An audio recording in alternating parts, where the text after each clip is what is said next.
Okay, it's after 6 o'clock. So thank you all for being here.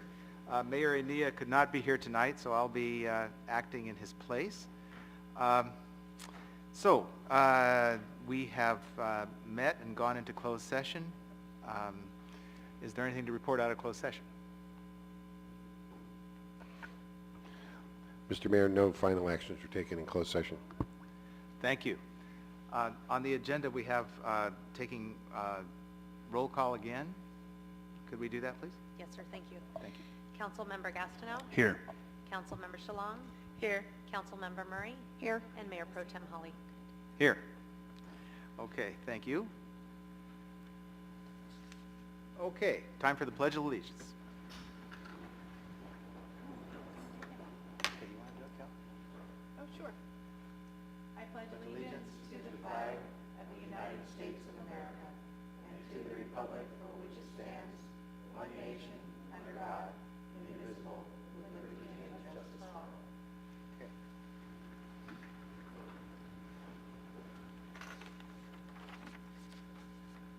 Okay, the first matter before us this evening are acknowledgements, and we'd like to make a proclamation supporting the designation of Domestic Violence Awareness Month, October 2013. So, do we have Catherine Leathers here? There you are. I didn't see you there. Hi, Catherine. You want to come on up, please?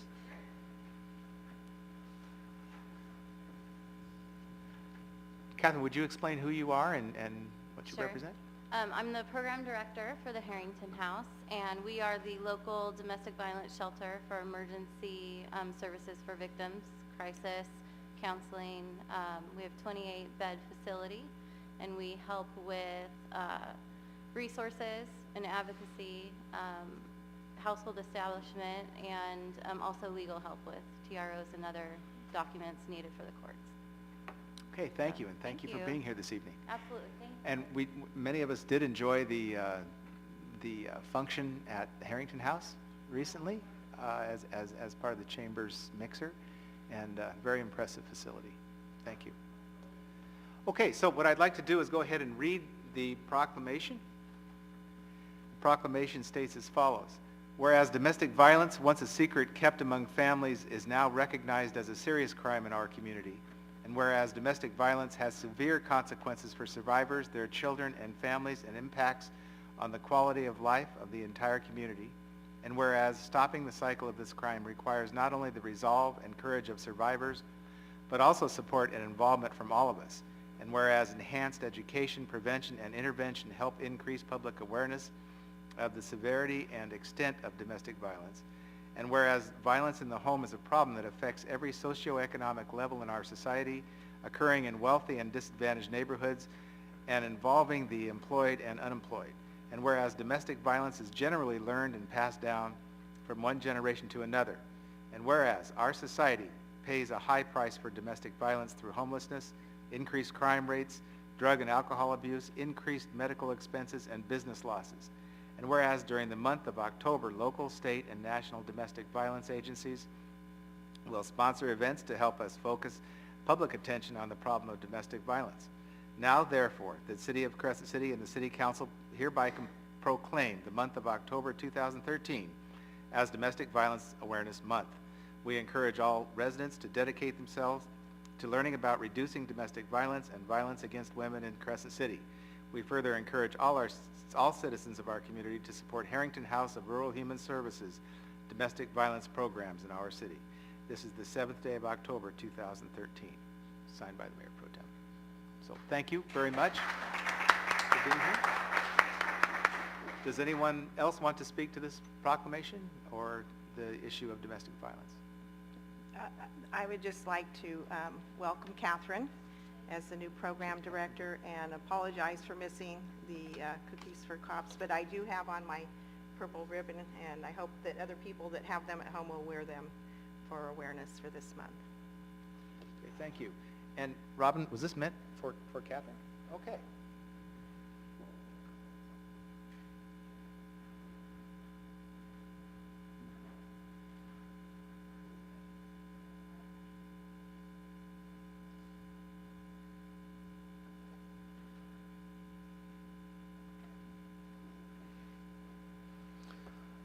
Okay, moving on, we have the consent calendar before us. Are there any technical questions about the consent calendar from the, yes? I would, no offense, but I'd like to have the new financial director introduced to us before we vote on. I mean, I don't know a thing about her, so I'd like to have a little, so if we could pull that item and include it with the introduction, item number 9. Okay, any concerns about that? Okay, any other questions about the consent calendar? Any public comments on the consent calendar this evening? Okay, seeing none, I would entertain a motion. I move that we adopt the consent calendar. Oh, without item 9, but item 9 is actually in reports and presentations underneath the consent calendar. Okay. No, it's, Number it would 5. be for number 5, the 5. agreement for her. Oh, approving employment agreement for Emily Boyd. All right. So I move that we adopt the consent calendar with removal of item 5, which is approved resolution number 2013-24, approving an employment agreement for Emily A. Boyd, Director of Finance. I'll Thank second you. that. Okay, it's moved and seconded that the consent calendar be approved with the exception of item 5. And I would like to, as a matter of discussion, just thank the clerical employees for eventually Yes. coming to the table and finalizing an agreement with the city. So thank you. Yes, I echo that. Thank you very much. That's great. I think we have, all of our employee groups now have a recent contract, so that's great. Okay, any other discussion on the consent calendar?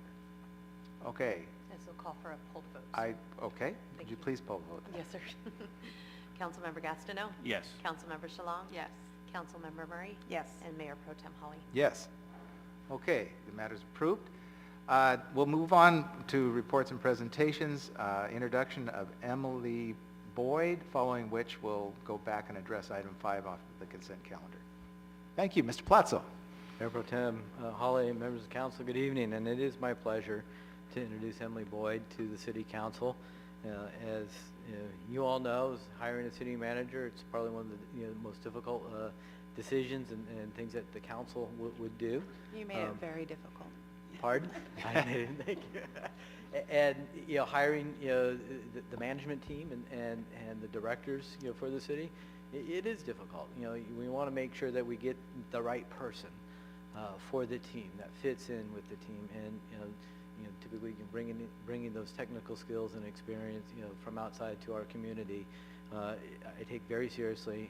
And with that said, I am very pleased on finding Emily, and I'm glad that she applied for this position. Do a little introduction and have her come up and talk to the council, but Emily started her career in 1999 in the finance of city governments. Prior to that, she ran a small business, bookkeeping business, and also setting up accounting systems. It sounds like she set up those kind of systems for small wineries. So she brings some. Can you? I'm sorry. Can you turn his mic up a little? Or? I'll speak a little louder here. She brings some small business experience, with her knowledge and expertise. She started her career as in finance in the city of Orinda. Worked there as a senior accountant. Worked in town of Moraga as the finance director. Took a break in her career and went back and got a Bachelor of Science degree in business accounting from the University of Phoenix. Came back to the public sector. And I think she popped back into the town of Moraga as the interim administrative services director. Did some consulting for Hercules, and currently is working in the city of Lincoln. And in about 3 weeks, working for the city of Crescent City. So I am very pleased. She went through quite a process, the interview panel process. We set up 2 interview panels in interviewing several different applicants. One panel was the finance panel, kind of the expertise, technical skills. The other panel was the city director staff panel, kind of looking at the fit, you know, how these applicants fit within our organization. Both panels, you know, I brought them together, and Emily was number one on each of those panels. You know, through my interview process, I interviewed two of those top applicants, and certainly number one, you know, with my pick and bringing her to the city. So I'd like to introduce Emily. Wonderful. Welcome. Good evening. I'm Emily Boyd. Very happy to be here. I don't need to tell you what a beautiful place you have here in Crescent City, but I do need to tell you how delighted I am to have the opportunity to come and live here. I enjoy the outdoors and the outdoor recreation of the ocean and the rivers, the forest. I'm really looking forward to it. I also appreciate small town life. The small business that I had was in the Napa Valley. I lived in Calistoga, and I developed accounting systems for small wineries. At that time, there were a lot of small family-owned wineries in the valley. And I enjoyed the small town environment where you know your neighbors, and as you go through your daily activity, you run into friends all day long. So I'm really excited about this opportunity. As Jane mentioned, since 1999, I've been working in municipal finance. I've really run the gamut of everything from the accounts receivable and accounts payable and payroll through budgeting and audits and financial reporting. And I think that I have the right the right skill set for the city of Crescent City. I've performed routine and complex accounting tasks. I've managed cash flows and investments. I've prepared short and long-term financial forecasts. I've prepared staff reports and conducted presentations. I've guided audits, supervised staff, prepared financial reports, worked with consultants on special projects, and I've handled risk management. So I have a wide breadth of experience to bring to the city. And over the years, in closing, I'd just like to say that I have come to value working for city governments as a way that I can contribute to the community which I serve. And I want to thank you for this opportunity. Thank you, Emily. I appreciate it. Does anyone have any questions? It's nice to meet you. Thank you. I'm excited about your wealth of experience, and also the small business aspect, because that's a huge part of our economy here, and so that sounds like a really good fit for us. Yes, Welcome. thank you. You know, when we used to hire people for the school district, I used to say, not only do we have an excellent retirement plan, but also here you'll age more quickly. So hopefully that won't be the case with you, Emily. I appreciate you coming tonight. And the only other thing I might add is that thank you so much, Susan. You've done a fantastic job for us, and we really appreciate what you've done. So thank you. Thank you. So I think it's time, unless there's other comments or questions. I would just ditto what Catherine said. Susan, you've done an excellent job just moving right on in and taking care of those department heads and putting them in their place and putting together the budget with our city manager, and I appreciate you. Yes. And if I can add to that, you know, Susan, we're going to stay with us, you know, for a couple of weeks in transition, get, you know, Emily up to speed and help us, you know, kind of finish up some of the projects that we're working on. But we really appreciate, you know, her dedication and time, you know, coming to our community and working with us. Great. Okay, thanks to both of you.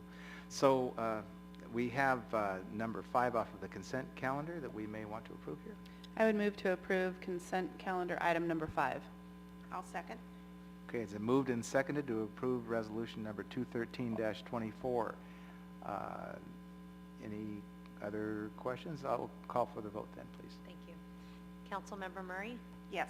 Councilmember Shalong? Yes. Councilmember Gastineau? Yes. And Mayor Pro Tem Holly? Yes. Okay, thank you. That completes both the consent calendar and meeting Ms. Boyd. So, communications. So this is our public comment period. Any member of the audience is invited to address the City Council on any matter that is within the jurisdiction of the City of Crescent City. Comments of public interest or on matters appearing on the agenda are accepted. Note, however, that the Council is not able to undertake extended discussion or act on non-agendized items. Such items can be referred to staff for appropriate action, which may include placement on a future agenda. Any comments that are not at the microphone are out of order and will not be a part of the public record.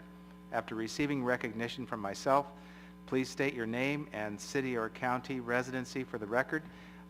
Public comment is limited to 3 minutes. So we'll open this up for public comment tonight.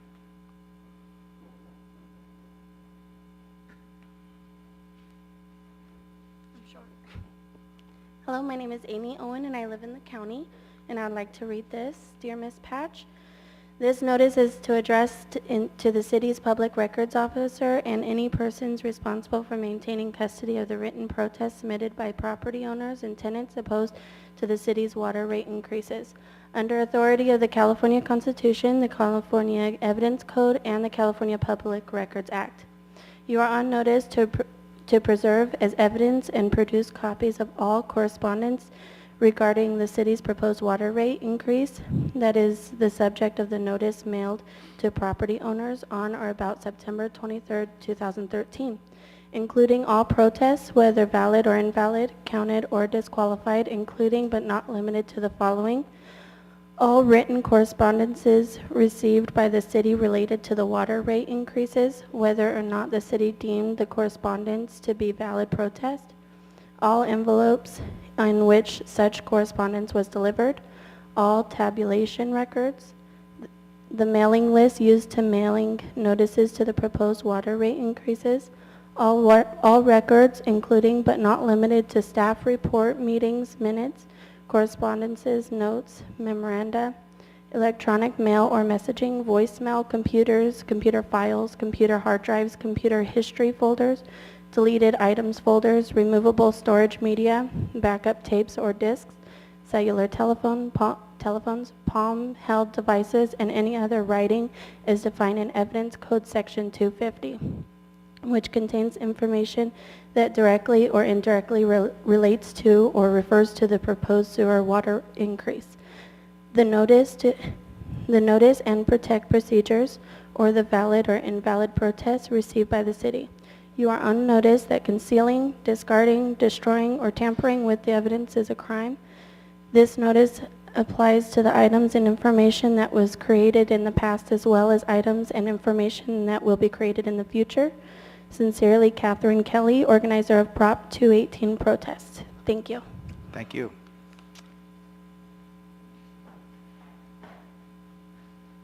Okay, any other public comment?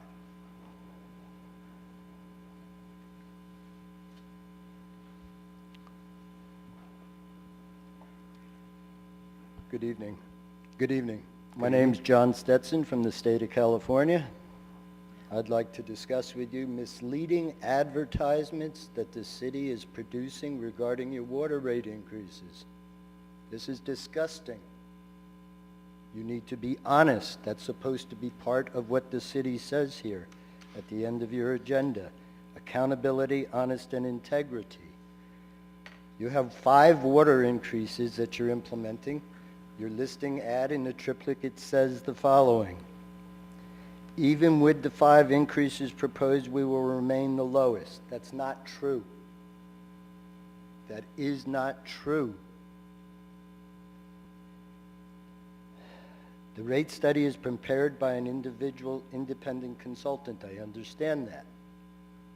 But this body doesn't do any critical thinking. It doesn't present questions and issues. Do we need all this money right away? Why is it front-end loaded? If, as is normal with projects, they take 2 times what's projected for time, the build-out on this is going to be 10 to 12 years. You need to have $100 of every water customer's money in pocket to use just to have it there forever. I don't know that's the right amount. I don't know if I should be or anybody should be opposed to this or not, but the data is misleading. You cited misleading data in your Coastal Voices. You cited, Mr. Gastineau and Mr. Holly, misleading data in your Coastal Voices. This is not simply an increase in December, as indicated on this chart, really. This is 5 increases, and the total taxation ought to be looked at. The utility bill goes up to almost $100. It doubles on the water in 18 months. This is inflationary. During a time of taxation where President Obama just oversaw the largest increase in history a year ago, and we won't know the full effects for another couple months, we had Mr. Brown convince us that we should have a tax increase, which is a 0.25% sales tax going into effect on the 1st of January, I believe. The city would like additional monies. I can't tell you if they're right or wrong because you haven't given the public correct data. I believe it was Ms. Murray who said before that we sell water in addition to providing maintenance and transportation. That's not really correct.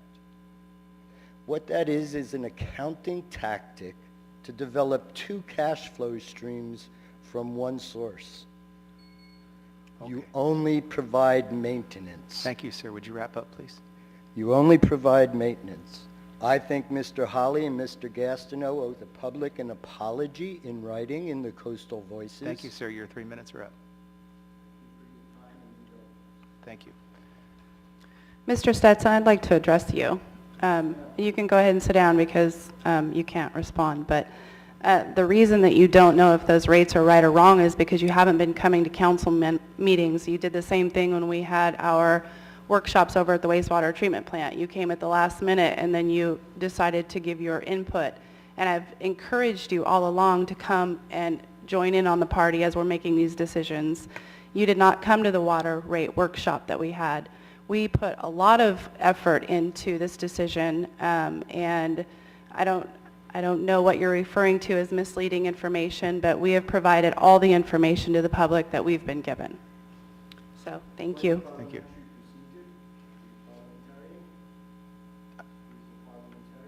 I believe I am in this case, and your public comment period is over, sir. Thank you, sir. You're Because more than this is welcome to public. give me a call outside the meeting. Be happy to talk with you. Thank you. And I would encourage anyone that we will certainly review our numbers.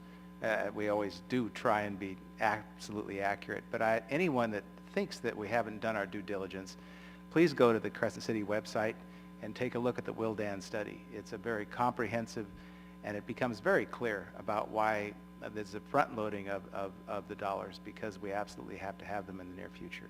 Okay, any other public comment?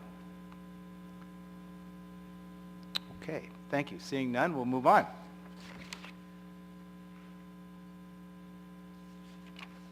If I can figure out where we are. Public hearings, there are none. Continuing business, we have no continuing business. New business, we're to receive the 2013 Annual Community Development Block Grant update and take action as necessary and appropriate. Mr. Mayor, Yes. I am an employee of RHS, and they're going to give a presentation, so I'm going to remove myself from the dais and go into the crowd. Thank you, Mr. Gastineau. Mr. Palazzo. Yeah. Mayor Pro Tem Holly and council members, good evening. Good evening. Some crowd settles down here. Okay, they're excited about this item, apparently. It's a good item. Okay, And- very good. and- We are excited too. Yeah, one of the things that I wanted to do, with the city council in our effort to kind of do our strategic plan is to spend some time talking about our community development block grant programs, or CDBG. It's pretty comprehensive. We've utilized the program quite a bit in the past, and we hope to continue to utilize this in the future. There are some changes that are taking place in the last couple of years. We're trying to work with HCD staff, Housing Community Development staff in Sacramento, to try and understand where we're going with the CDBG programs. Tonight, what I'd like to do, and I'm going to turn this over to Lori Adams, our consultant, is to talk about kind of where we've been. Look at the programs, where we've been, where we're at today with our existing programs, and where we want to go. And I suspect a lot of the conversation tonight will be, where do we want to go? And my concept on this and bringing this to the council is to take a look at the policy issues. We've done a lot of work with adopting a strategic plan, implementing that for the past 2 years, tying that strategic plan to the city's budget. This last year, we incorporated some new items in our city's budget, and that's our capital improvement program. A lot of projects, a lot of programs out there that need funding. The community development block grant programs provide about $2 million on an annual basis that we have the ability to apply for and position ourselves to, receive those funds, but we're not going to do that unless we strategize. And tonight, I like to, talk about that strategy. What are our priorities? What do we want to take a look at in the next year, 2 years, 3 years, 5 years for our CDBG programs? And then come back to the City Council in January and with this policy input tonight and develop a plan. So we're more proactive instead of reactive on an annual basis when these program comes to us. During the presentation tonight, we're going to talk about, we have some other RHS through the food bank, the Harrington House, Small Business Development Administration, do some presentations to just educate the council and the community on how those programs are working, where the dollars have been spent, and those success stories of the programs. So at this point, I'd like to turn it over to Lori, and you've all met Lori Adams. Thank you. Okay, thank you. Hi, Lori. Hello. Can we get the presentation on the screen? Do I need to advance it or? Okay. I believe you were provided copies of this in your packet. No, mine is the, probably that City of Crescent City. Oh, I'm sorry.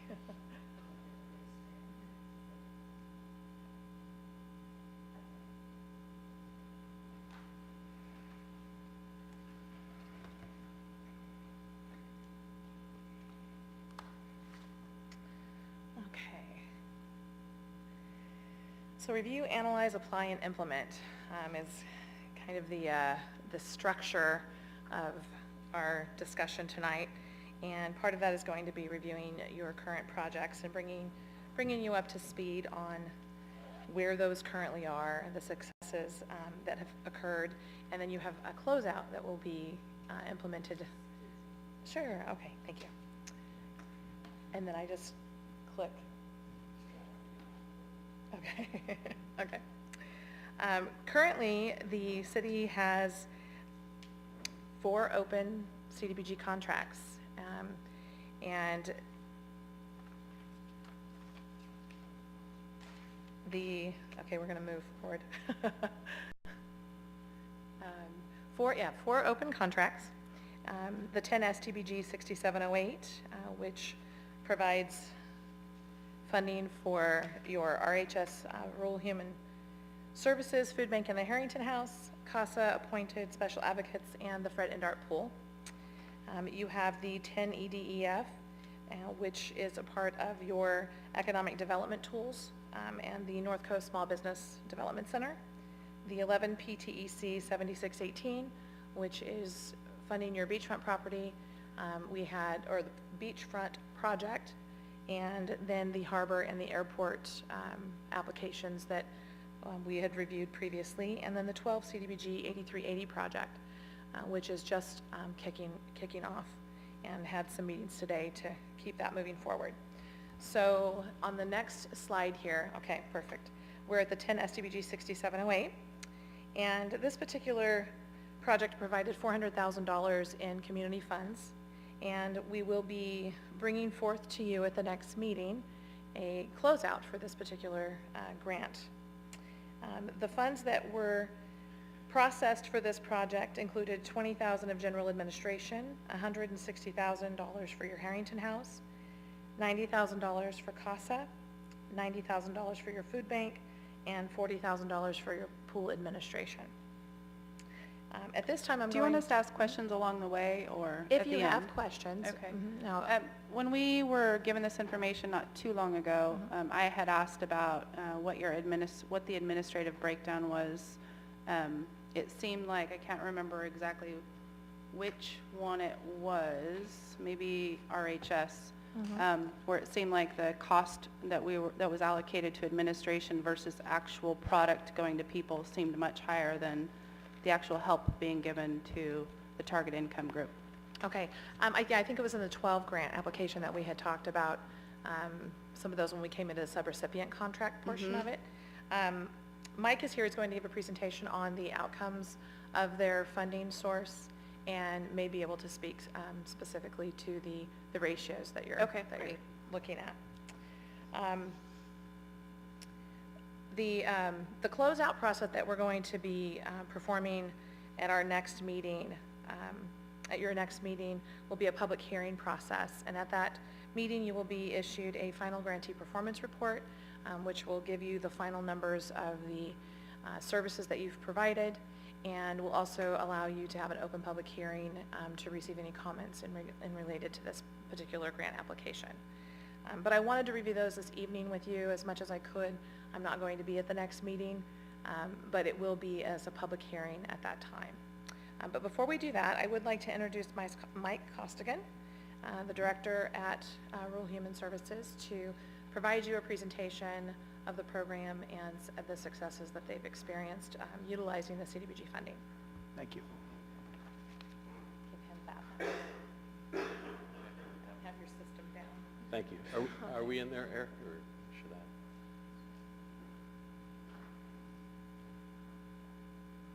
That's not.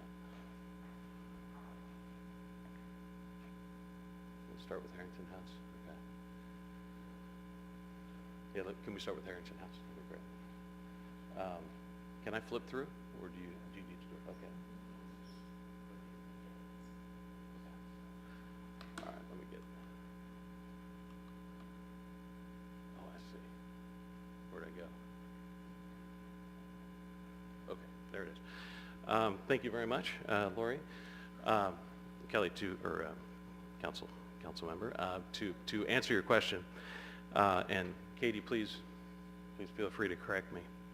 As I understand it, the significant administrative costs are related to the 24-hour nature of the center. So we have, it's open 365 days a year. And so we have extra people working an additional 15 or 16 hours. Yeah. So if you want to actually join him, it has to be at the microphone. Okay. So it's part of the record. Thank you. Okay. So just to expand on that, our numbers, which you'll see in the slides, have increased significantly, in some cases by 5 times the amount of what we were servicing the previous year. So our staff has increased, and that's why the numbers have gone up. So we have to be available for those that we're intaking. So just to expand for you. So the numbers you're referring to are in what year versus the actual grant period? You'll see in the slideshow that it's for the last contract period, which was 11-12, compared to 10-11. You're welcome. Okay, just briefly, Harrington House is our domestic violence shelter, 28 beds, operates 24 hours a day. These are some facts, just some general facts from the Department of Justice. I apologize, this is difficult. One of the numbers that jumps out at you should be the DOJ number that shows that Del Norte had a 172% increase during the period of time in domestic violence that we're talking about.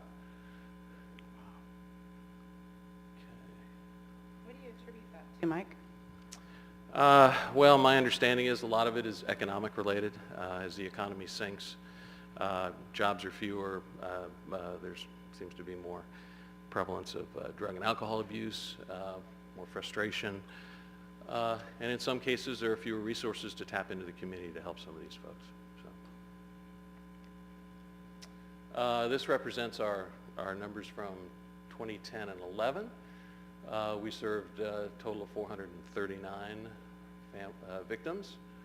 You can see a significant jump in 2011-12, almost tripled, largely, I believe, attributable to what we were just discussing. On the other hand, we did have a reduction in the number of shelter nights. That's the number of nights spent in the shelter, and we attribute that to some successful counseling services, as well as the police getting involved and being of help to some of these folks before they need to check in. Mike, I have Yes. a question about statistics. The victim served, is that the victim that was directly related to the domestic violence, or the whole family, when the whole family goes to Harrington House? I hate Are to they ask all you to come considered up. victims? I believe it's, So that number actually includes the victims served, including the family members. Okay, So that makes sense, because it's they a- are all victims, I yes, know, but, absolutely. okay. Thank you. thanks. Yeah, please, thank you. Okay, the numbers on the left are from 2010 and 11, and you can see they're significantly smaller than the numbers in 11 and 12. Some of the counseling services we talked about, crisis counseling, you'll see that right there is almost triple what it was the year before. Our telephone referrals are up almost triple as well, and a lot of that contributes to helping to reduce the number of nights spent in the shelter. Okay. All right. Here we go.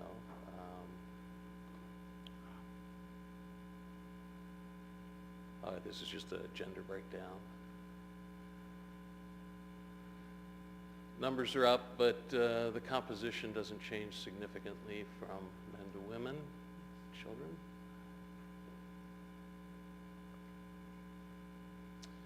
Okay, these are some of the outreach numbers I was talking about earlier. Particularly, okay, if you see the youth number, we now have a teen advocate at Harrington House who goes over weekly to talk to folks in the school systems and make them aware of what's going on. You can see that the number of presentations is up significantly in the youth category from 85 to 378, and the number of participants from 1160 to 3836. Yeah, there's also the tribal. You want to elaborate on that real quick? Sure. There was a tribal coalition put together along with a resource center at the Harrington House.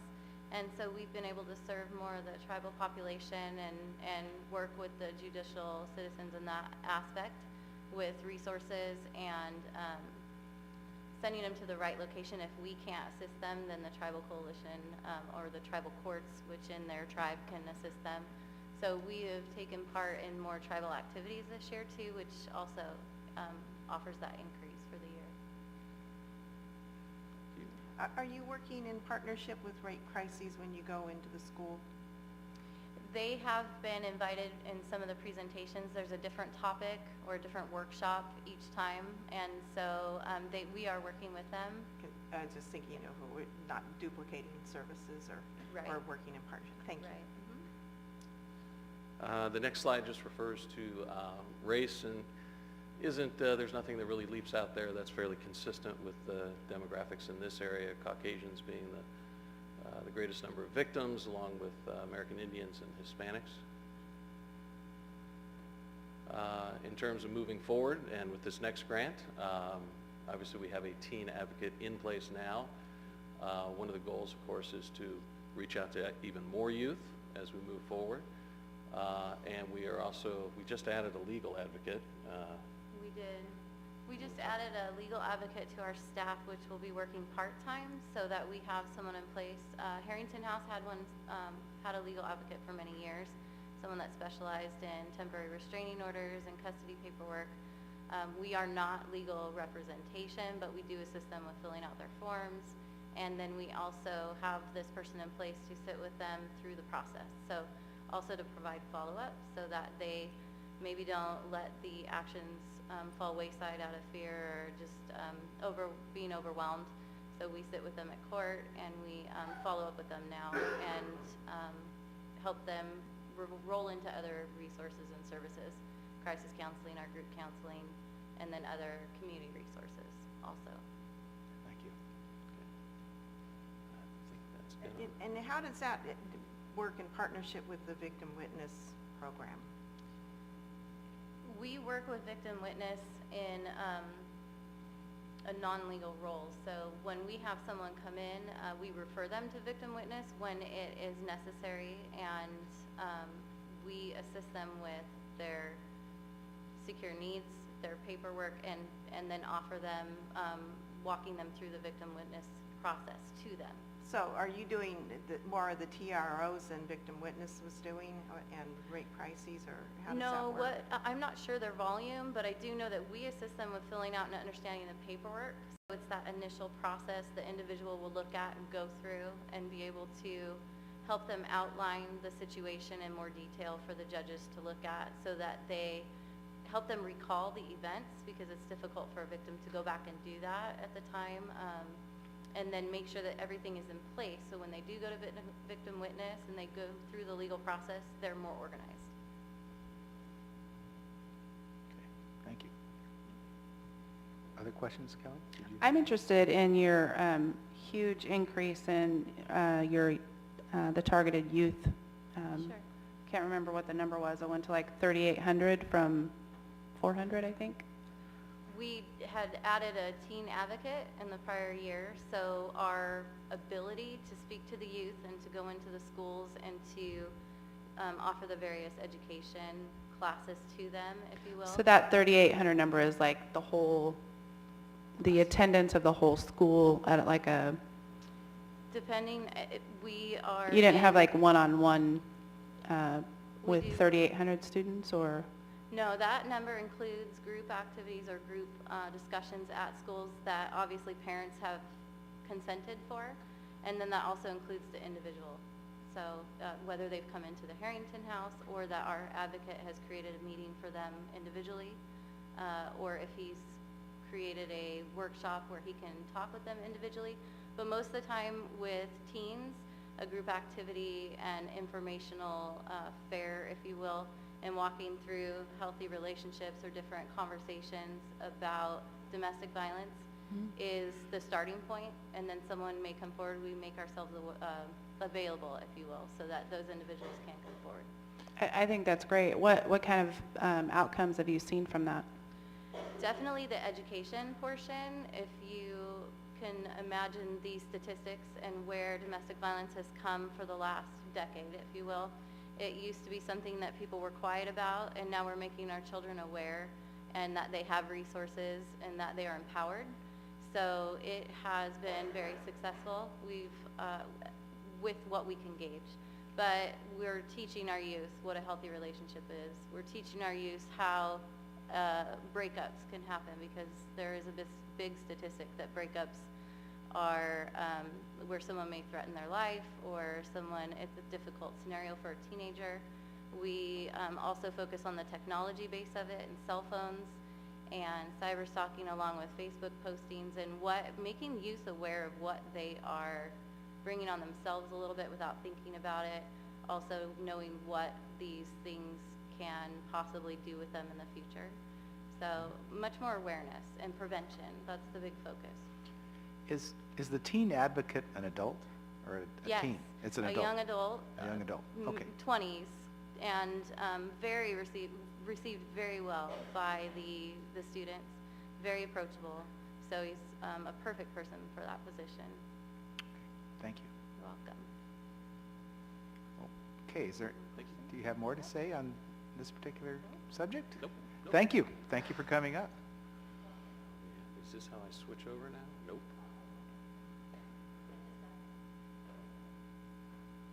Okay, food and family programs. Okay. All right, the first slide there just represents kind of the scope of what we do in the food bank section, which is run by Ron Phillips.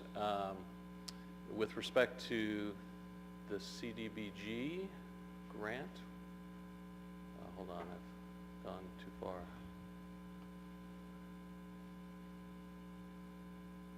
How do I get back? Can you help me? Arrows I see down in the Right here, sorry.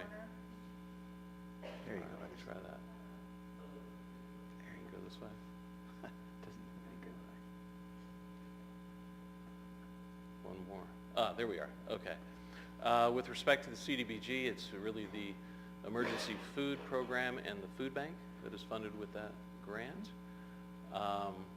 As you can see, in 2011, 515 boxes were provided and 1,054 people served. Same number of people were served in 2011 and 12, and the difference in the number of boxes has to do with a homeless bag that's been provided for individuals that cannot cook some of the products that are in the box. So Mike, they're not counted as people served? Evidently not. Ron, I'm sorry.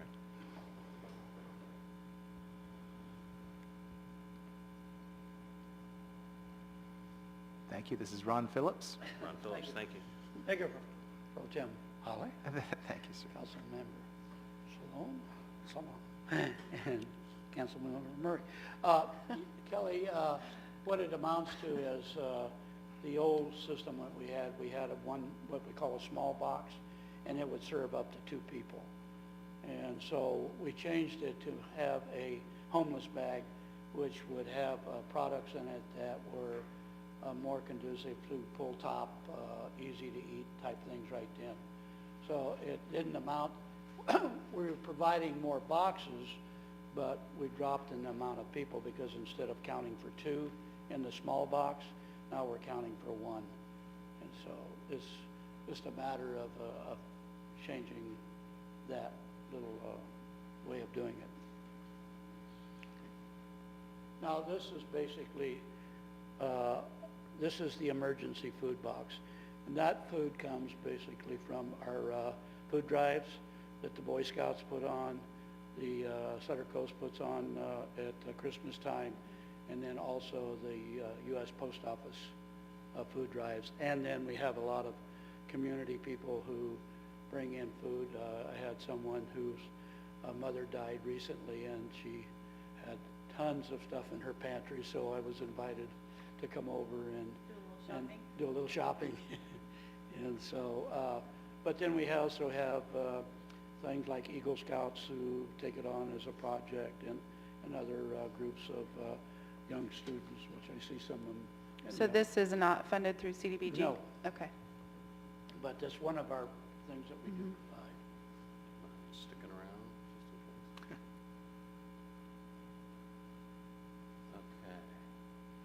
Okay, here's, all right, here's a little chart comparison of 2011 versus 11-12. In 2010 and 11, the number of households served was 5115, and that jumped to 6,941 households served in 11-12.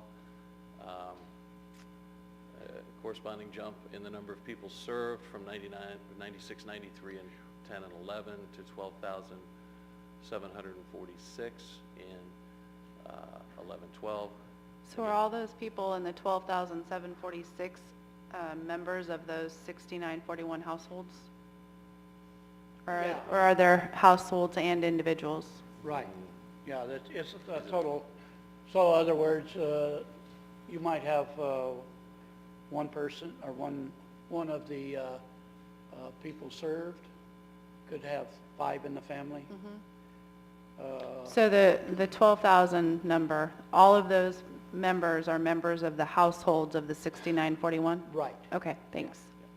And are these individually served people, served only once, or is this counting maybe like we have families that get served on a monthly basis? No, this is counted, this is the unduplicated. So Unduplicated, okay, right. thanks. So every month, this are new people constantly Okay, coming in. I just wanted to make sure I understood. And then, one of the things that this does get the CDBG funding, and because the federal commodities, we don't always get, sometimes today I got a truckload, or truck, not even a load, but it was only 5 items. And of the 5 items, there was only enough food for 2 of the items to cover all of the 700 families that we feed in 1 month. So we take a lot of the CDBG funds and then add commodities to it, or supplement.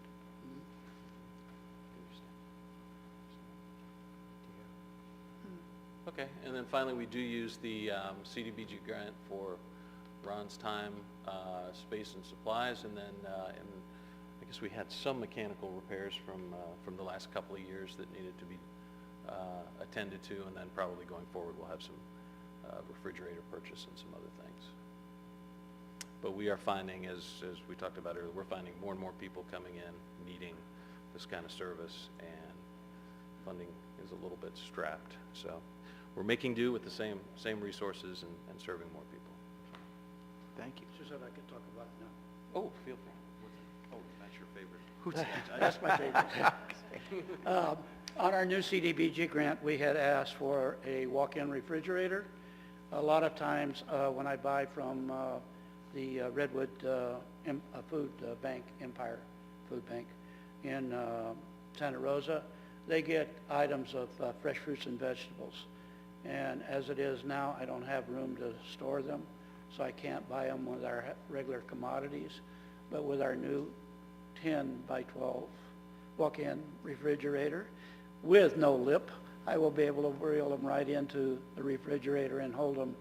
If I get them on a week ahead of time, they'll still be good for our monthly distribution, which we've not been able to do in past years. So that's one commodity one item that we have bought with a new one. And the next one Where's is, the picture? Huh? Where's the picture? I haven't got the refrigerator yet. Oh. You'd think you could just get them right off the floor, right? And then the other thing is that the senior center had a box van, a 14-foot box van that they no longer needed. And so we were able to buy that, and we use that part for storage for our other project that we have, which is the Senior Commodities Box Program. And so we use that for part storage and part delivery. But it also allows me to save money from having the truck from Santa Rosa come up, which cost me $1,100 if I only have one item on it. And so I've got working with a truck line out of Eureka, and they only charge me $50 a pallet, so I can order 4, go down and get it, and save myself a lot of money from having to pay fuel costs for them, but also from having to buy food that I really don't need that month. So I'm excited about that too. Is the Meals on Wheels program still in effect, or did they get rid of that program? No, that's through the senior. I know. Yeah, that's still in effect. Yeah, It's still in fact, going? it's growing. Yeah. The Meals on Wheels plan's growing. It's growing, The yeah, institutional meals that are done there are actually decreasing. People are more And do you homebound. provide food to that? I don't directly provide food to them. On the Donate, Don't Dump program, which is a monthly through the summer where we get a lot of produce. If I have extra that the people don't show up at the fairgrounds and get, then I'll take it over and give it to them, split it up between them and Jordan House and our Daily Bread and Can. Great. So, Okay. Thank you for your presentation. Thank you, sir, for Thank coming you. tonight. And thanks for all the work you do, Ron. All right, so you can see the impacts of the funding sources for the 10 STBG 6708. So now we're going to move on to your 10 EDEF 7253. And do you want me to tell you what those mean, those EDEF? Oh, sure. Oh, so That she was doing? sorry, I got it here. I got it all figured out now. There. There we go. I got to watch Ron or Mike and figure it out for me there. So, sorry. So the next funding source that you have is an economic development program that is ran by North Coast Business Development Center. And $500,000 was the award under that program. And approximately half of that has been expended to date. And I have Michael Kraft here from North Coast SBDC to provide you an overview of their program. The current funding for this project will end in December of 2014. So Michael will also review some of the plans that they have in ramping up to expend those funds prior to that expiration. So, Michael? Thank you. Do you want me to get you going? Yeah, I wasn't close enough to see Mike who tried to do this. So, let's see. Where are we at here? Right Okay, there. intro. Oh, right, click it, okay. And then is it Next one up. right there? There we go. And there you go. All right. Thank you for having me. We've all met, but for the folks who are watching or in the room, I'm Michael Kraft. I'm the Executive Director of the North Coast Small Business Development Center. We have an office in Crescent City and a number of programs that I'll get into. But just in a kind of overview or reminder way, what we do is left click. All right, beautiful. We help small businesses get started and grow over time. That's really what we exist to do. And we have two ways that we primarily do that. We have a series of workshops. Those are fairly visible. And then we do a lot of one-on-one business counseling with folks on their own business planning issues. And as I'll get to a little bit, we have two streams of funding that we bring to that, the CDBG funds that you provide for us and the Small Business Administration funds, and they vary by eligibility, who can get what. My goals tonight, because you all have been really good about coming to some of our programs, you've met a lot of the people, you've handed out the awards and the graduation certificates and that kind of thing. The staff suggested that I deal mostly with facts and figures and mostly around businesses that got started and jobs that got created. So that's where I'm going to drill down the most. I will point out, if somebody does want to see some of the nice stuff, that there are great Facebook pages of a couple of our clients who talk about us. So Black Hat Barbecue and Annie Mac's Produce, Vita Cucina are some of the folks that make it public that they're our clients, and if somebody wants to see their stories, they can. So I'm going to go down deeply into those things. We'll see how I do it keeping it simple. But what do the CDBG funds do for us? So they pay for the flights that you see. So for those who don't know what those are a series of workshops around a common thread like an industry, or we just launched one last week around crowdfunding. That's internet-based fundraising. They also pay for one-on-one counseling. Not everybody who gets funded by CDBG dollars with us is in a flight. There's a number of people who are just getting the one-on-one advice around something in their business. We do work on the national CDBG objective to help alleviate poverty. And these funds are also really important because they make our presence here, the office and the staffing in Crescent City, possible. We just simply couldn't do that with the SBA funds alone. And in part because they serve as the required matching funds for those SBA dollars. So to be in the CDBG, one of our CDBG programs, it has to be a for-profit business. We get asked by nonprofits and others, and that just isn't eligible for the funding source. Somebody can either be planning to start a for-profit business or they can be in business. There's some other things that have to do with 5 or fewer employees, and they have to meet the income screening eligibility. And for people who have that, we've got a pretty extensive list and kind of cool services available. And part of what I've been doing in the past several days is talking with people about new flights and other ways that we can ramp up to do exactly what Lori just said. We had our normal grant for a 3-year period would be about $300,000, about $100,000 a year. And the last grant cycle closed just like 2 weeks after the tsunami hit the harbor. And the folks in Sacramento said, we think you should apply for the full grant amount. Didn't have to twist our arms, didn't have to twist your arms that much to do that. But we do have this kind of interesting problem now. It's a great problem to have, and we're very serious about getting it right.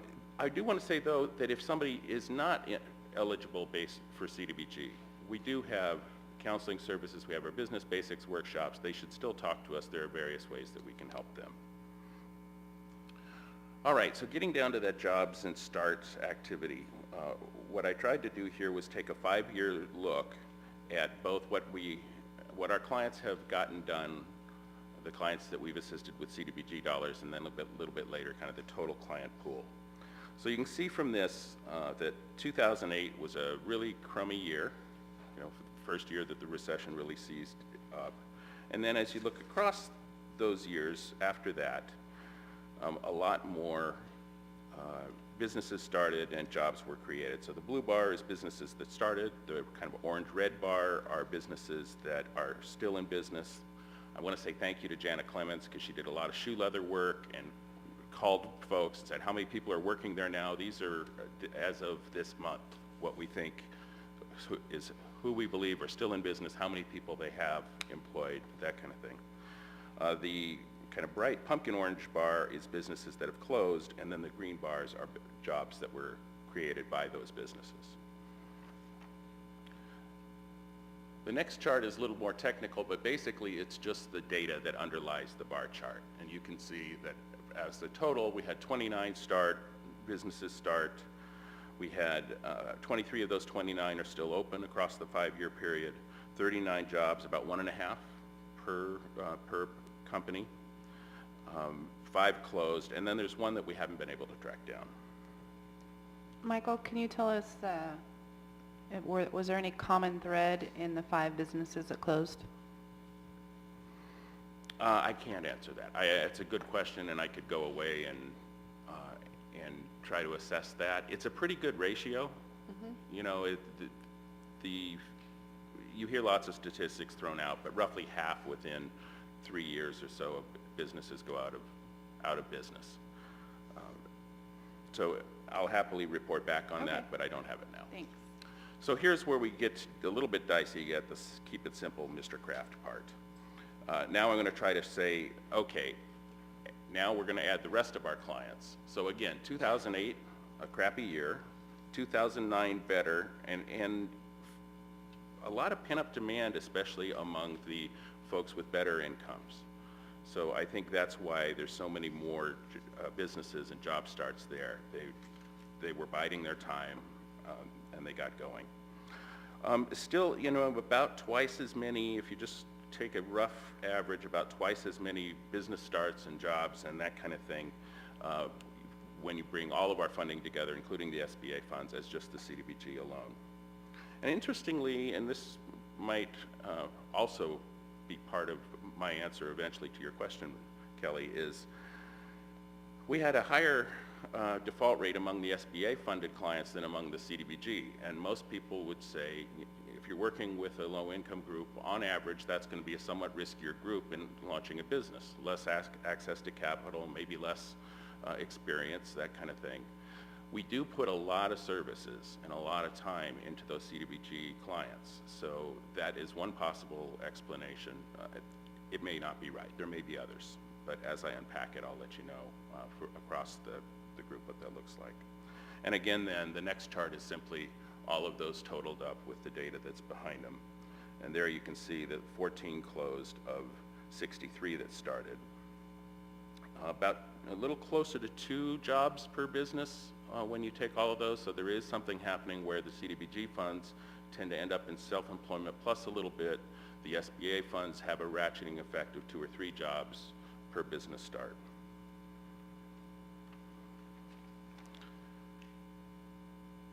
A couple of other notes. I focused on jobs created and business starts, but you know, in 2008, it's not that we were sitting around. We were helping a lot of people try to figure out, how do I lay off 1 person instead of 4, or how do I make the cash flow, how do I make payroll? There's a lot of work to be done to help businesses navigate tough times. We help people apply for loans. You know, we're not lenders, but we help people figure out how the lending process works, what a good business plan looks like that an underwriter can get their teeth into. Along with flights, we love to get client referrals from anybody that's listening. If you know of somebody who is looking to start a small business or has one and wants to work on some part of it, northcoastSBDC.org is a great place to get started. Our Crescent City phone number is there. And I'll just throw out that some of the input I've gotten over the last few days is that another flight for child care businesses, another flight for farmers market, Wednesday market food businesses might be good. Niche tourism, which is one we've done in Humboldt County, but not here to date.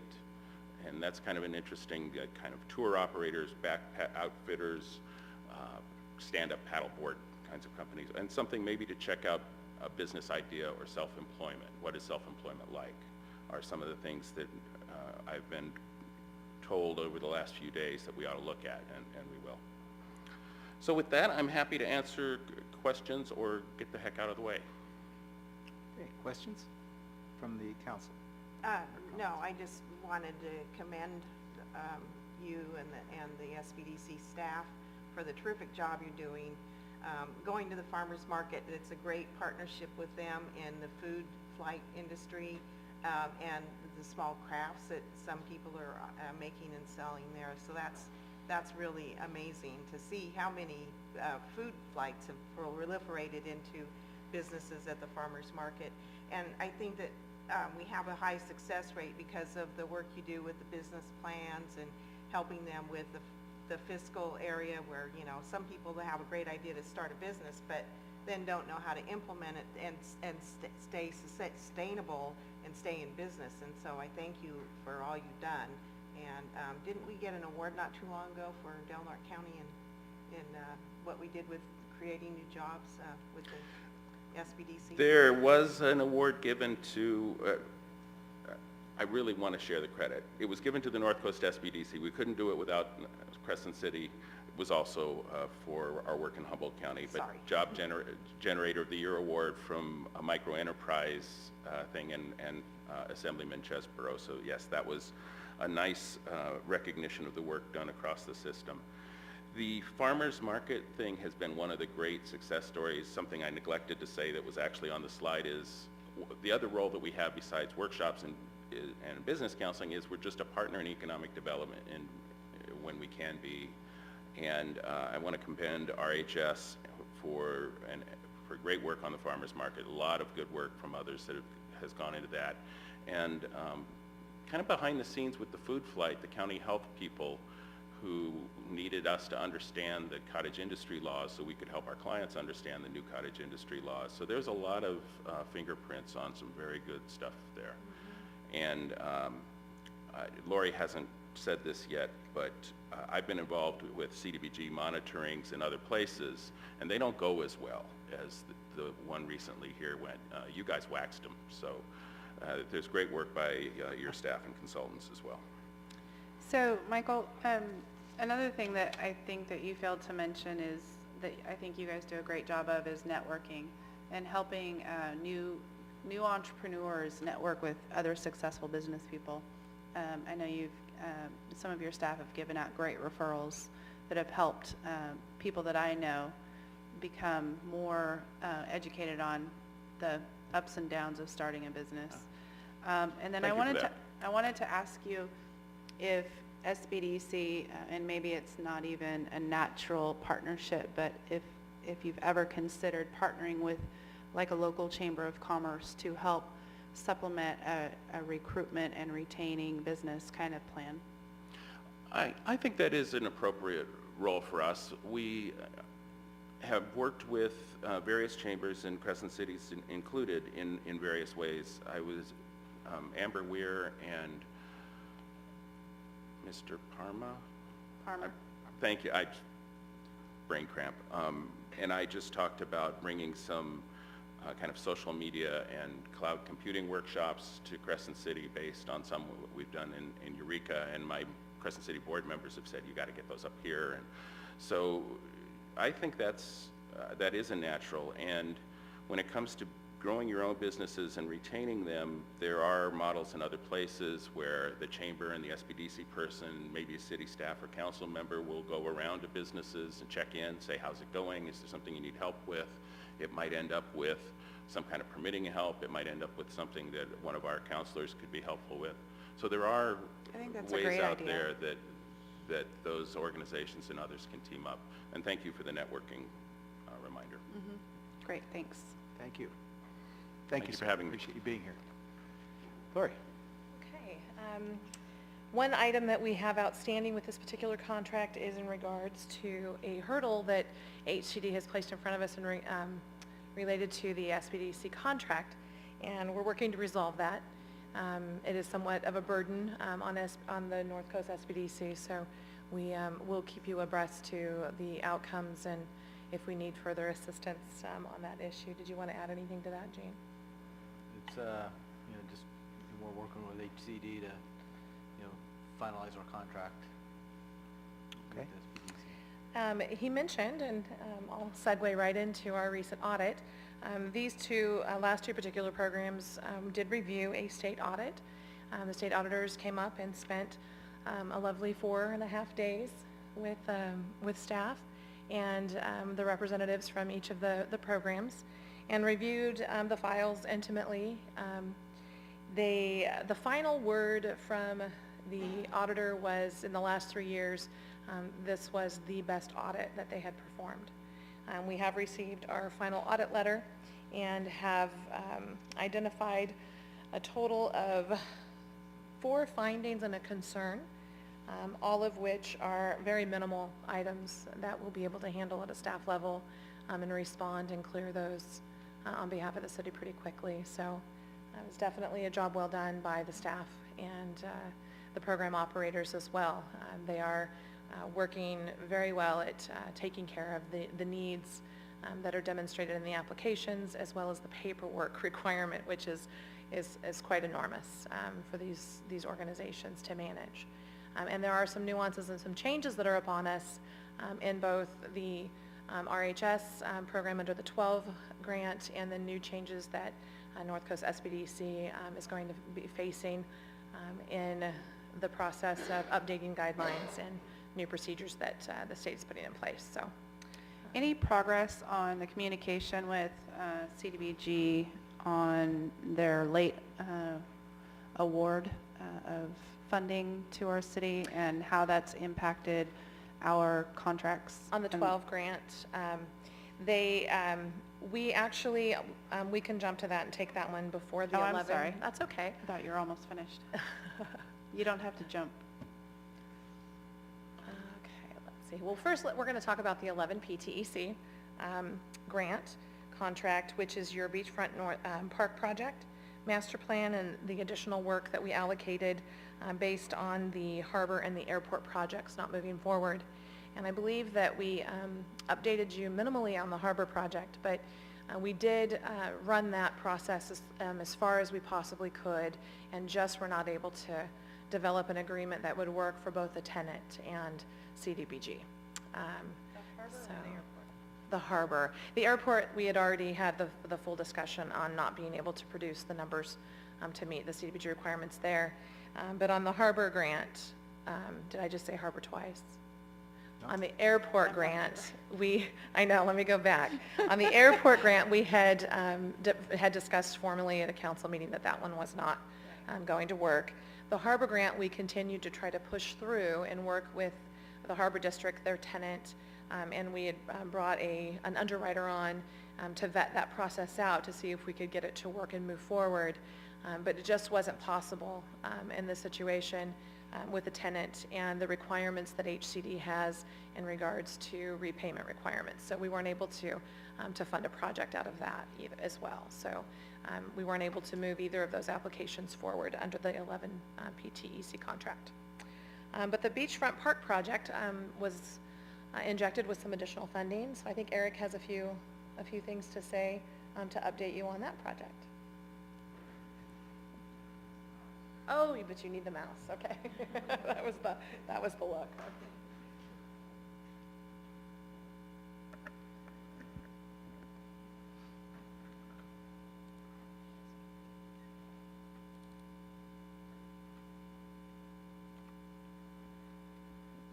So as Laura already mentioned, we actually received some additional funding for this project. Initially, I think the grant that we were awarded was for $50,000 for planning technical assistance grant. Now it's split up. I think $35,000 originally was going to go towards Beachfront Park Master Plan project, and $15,000 for recycling, water reuse recycling project for the park. I believe we went to look for different sources of funding for the other projects that came back, so we wound up with $50,000 for the Beachfront Park Master Plan project. And we've also received an additional $17,000, I believe, from the airport project to go through. So I'm just going to, we've already come to council and given a presentation on the Beachfront Park Master Plan project itself. You've all seen the final product on the map. So what we've done, we're using the additional funding to get more detailed plans for portions of this project. Really trying to target it and get the additional plans and go after sources of funding that we think we can get to try to build these projects. We're not just, throwing the money good after bad here. So I'm just going to run through some of the things we've come up with so far. And we're still working with RM Design Group. Remember Leif McKay came here and gave the presentation. So one of the things we're looking at is coastal access and some of these coastal projects that are along the coastal trail. And looking at possibly maybe some coastal conservancy funding. So this is the Howe Park East concept plan.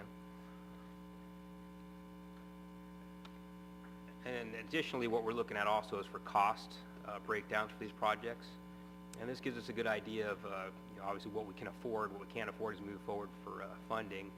We also look at some of the portions of this project that possibly the city can do some of this, and you know, so get a better idea of how much funding we're looking for to do these projects. Again, another thing we did too is we looked at kind of a wider scale on these projects.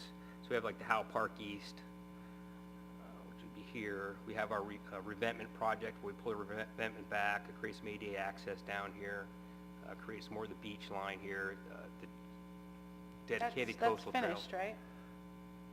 Right, so right now we're looking at more detailed plans. These are more detailed plans, so we can actually take these out. If we find a funding source, we can go out, get these engineered, get these built, so we're one step closer. That's a different revetment project, you know, we were doing a revetment project. Oh, are here. you referring to the revetment project we're doing? Oh, yeah, we just got pictures of the completed revetment Yeah, project. That was different project. Okay. That's a different project. All right, sorry. And so what we're also looking at here, we're trying to get a bigger picture on this, is, you know, what portions can we get funding for? If we can get funding maybe for this project separate from this, and we look for different funding sources or different sources for matching, you know, matching grants to get these projects built. Again, there's a breakdown of all three of those projects for cost, and you know, obviously we can separate these out as need be. And the last one is kind of much anticipated by a lot of folks in the community, is the dog park. So we have a pretty detailed plan.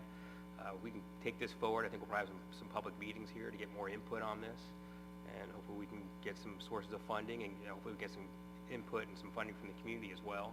And this is something we can get started on building sooner rather than later. And that's the idea for all the more detailed plans we're looking at. These are things that we feel we can actually get built. And with that, that's my portion of the presentation. Eric, I can't see read the for the dog park. Is there a big dog and a large dog? Is that what those are? Correct. Small and So this is a large. okay. This is split in half. I'll just give you a brief. This entrance in both sides would be completely fenced. This is kind of a greeting area in the middle, so dogs can kind of get to see each other before they go out.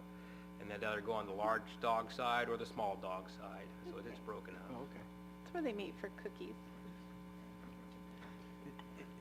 And you know, just kind of add to this, you know, these detailed plans are real important to position ourselves in, you know, being able to go out for additional funding.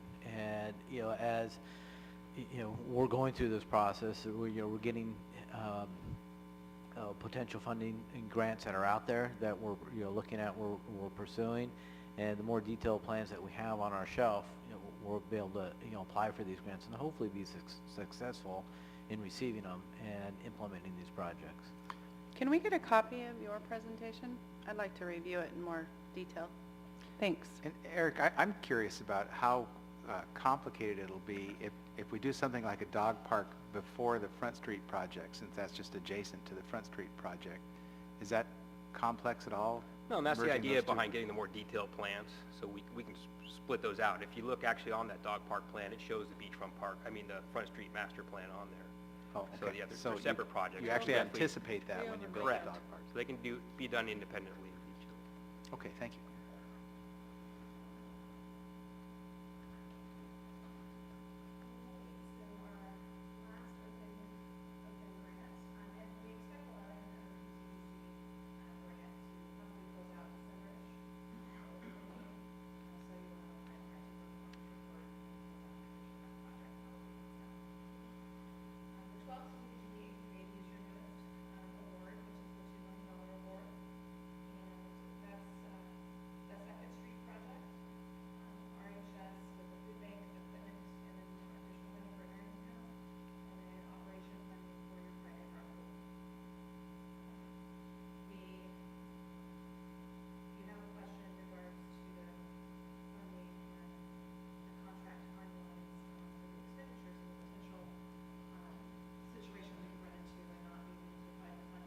I do, especially in light of a recent event with our contract going out to bid. That's correct.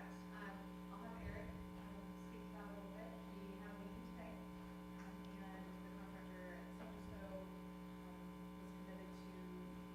project moving forward very quickly. So I'll let Eric update you on that meeting this afternoon, and then we can talk about it a little bit more.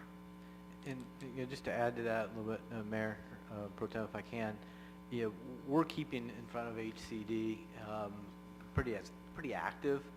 This last Friday, Eric, Lori, and I were all in Sacramento, and we spent the whole morning, I think from 9 o'clock to 12:30, meeting with HCD staff on a variety of issues, including our 12 grant, and just kind of getting an update. So we're really keeping informed with HCD, trying to impose upon them on how important these funds are to our community. Mm-hmm. Sure. Good evening. So just a quick update on our Second Street Sewer project. We had our pre-construction meeting today with the contractor, Mercer Fraser. It was a good meeting. We talked about all of the contract details with CDBG and all the requirements that they have, as well as all the submittals that we're going to require of the project, which includes, a stormwater prevention plan. It includes their public outreach plan, their street closure plan, their project schedule plan, all the things that they're going to have to give to us. When we got through with all those and all the requirements and submittals that are going to be required of them by the time they get their payment bond, performance bond, it's going to take them about 3 weeks to get that paperwork to us and those plans approved. So we're looking at probably not starting the project until somewhere around October 28th. They're going to start with the cammering of the sewer line and the inspection of the existing line. They'll probably also start the dewatering activities at that time. They've indicated they think it'll probably take about 2 weeks to get the dewatering process down before they can actually start construction. We talked to them about our weather patterns and how we can receive up to 6 inches of rain, in a single day, especially given, the time period that we're talking about construction. They realize that. They're from Humboldt County. They indicated, though, that they would like to proceed once they get going. They're gonna do as much as they can, as fast as they can. So we'll see what weather dictates, but at this point they indicated that they're not anticipating going into winter suspension. So we'll see. So things are looking up, but time will tell. So our first contractor issue is resolved? We have issued the notice of award to Mercer and are moving forward with that. Thank you. So based on that information today, the best strategy would then be for the city to move forward with expending the funds. Come January, if that is different than what we are anticipating at this time, then we would discuss a conversation with HCD. So was there any give and take on their part as far as, they were, 6 or 9 weeks late in awarding the funds, and I had asked if we could ask them to tack that on to the end of the period for expending the funds? Yeah, their stand at this point is no. You're not the only community that's dealing with this particular situation, and the challenges that are occurring currently with timeline issues within the state are more than just this particular contract issue. It's we're seeing it as a pattern throughout many of the contracts. And some of the hurdles that we're facing now with other contracts are because of some timeline issues that HCD is challenged with. So at this point, I think they're taking a pretty firm stand at, let's wait and see what happens before. Are there certain legislators that are involved in those committees that make those decisions? No, it's all staff level. It's all staff? Mm-hmm. Mm-hmm. But they report to somebody? They do. There is a chain of command, and of course the state legislators are the end of that level, and then it goes on to your HUD chain of command, and then of course your congressman is at the end of that level. So. Okay, thank you. All right, so the 12 grant, Rural Human Services will continue their food bank operations. They'll continue funding the Harrington House project, and they'll also be purchasing equipment for the food bank, which he had reviewed already. And so those programs and projects are now moving forward and implementing and starting to do their first funds requests. So the 12 grant is well on its way. That being said, the next slide is just a quick review of your program income. Under this audit that we had, you had numerous projects under program income under the program income waiver program that HCD has approved. And all of those were also reviewed during this audit. There were a few challenges that we identified and some things that we'll want to shore up should the city take on PI waivers with subrecipients in the future. And so those processes will be put into place and implemented, and the program procedures will be outlined and defined so that whoever is implementing these in the future will not make those same errors. But your current program... Can you say that again? Sure. The audit that we just went through identified some procedures that need to be put in place in order to manage the subrecipients of these grant programs. That needs to be put into a procedure outline so that the subrecipients receiving the funds and persons managing those funds ensure that all of the situations occur as they need to meet the CDBG funding requirements. So those were one-time funds that we allocated. Right. I sat on that committee with Mayor Slurt, and we must have had 35 applicants at least, and we narrowed it down to I think 8, and we thought they were all well-deserving, but they were, you know, mostly, not all, but some of them were, you know, they'd never received CDBG funds before. Exactly. So I'm interested in hearing, you know, the outcome of, even if they were only, you know, $10,000, $15,000, how it impacted their program. Okay, that's something that... Yeah, at direction of council, we can bring back some, you know... I think it'd be reporting. great. Okay, I think I'd like it. We can do that. The current program income balance that you have is approximately $139,000, which is, I think, been identified in the budget as identified particular projects for that. But that is something that we can review and discuss as a part of your prioritization. And should there be a project that you want to move into that area, then we can review that as a part of the full program of CDBG funds that are available to the city. Yeah. And, you know, the program income funds are, you know, kind of unique, and you know, a couple ways of looking at it. You use them to, you know, continue to generate some more program income, and those types of projects are more difficult. A lot of communities use the program income funds to utilize on projects that don't score high through your regular process. And as we go through you know, the future of CDBG funds and the components, the 3 categories, you'll see that, you know, there's a few projects that, you know, maybe $20,000, $30,000, $40,000 that may not score as high as, you know, a larger project.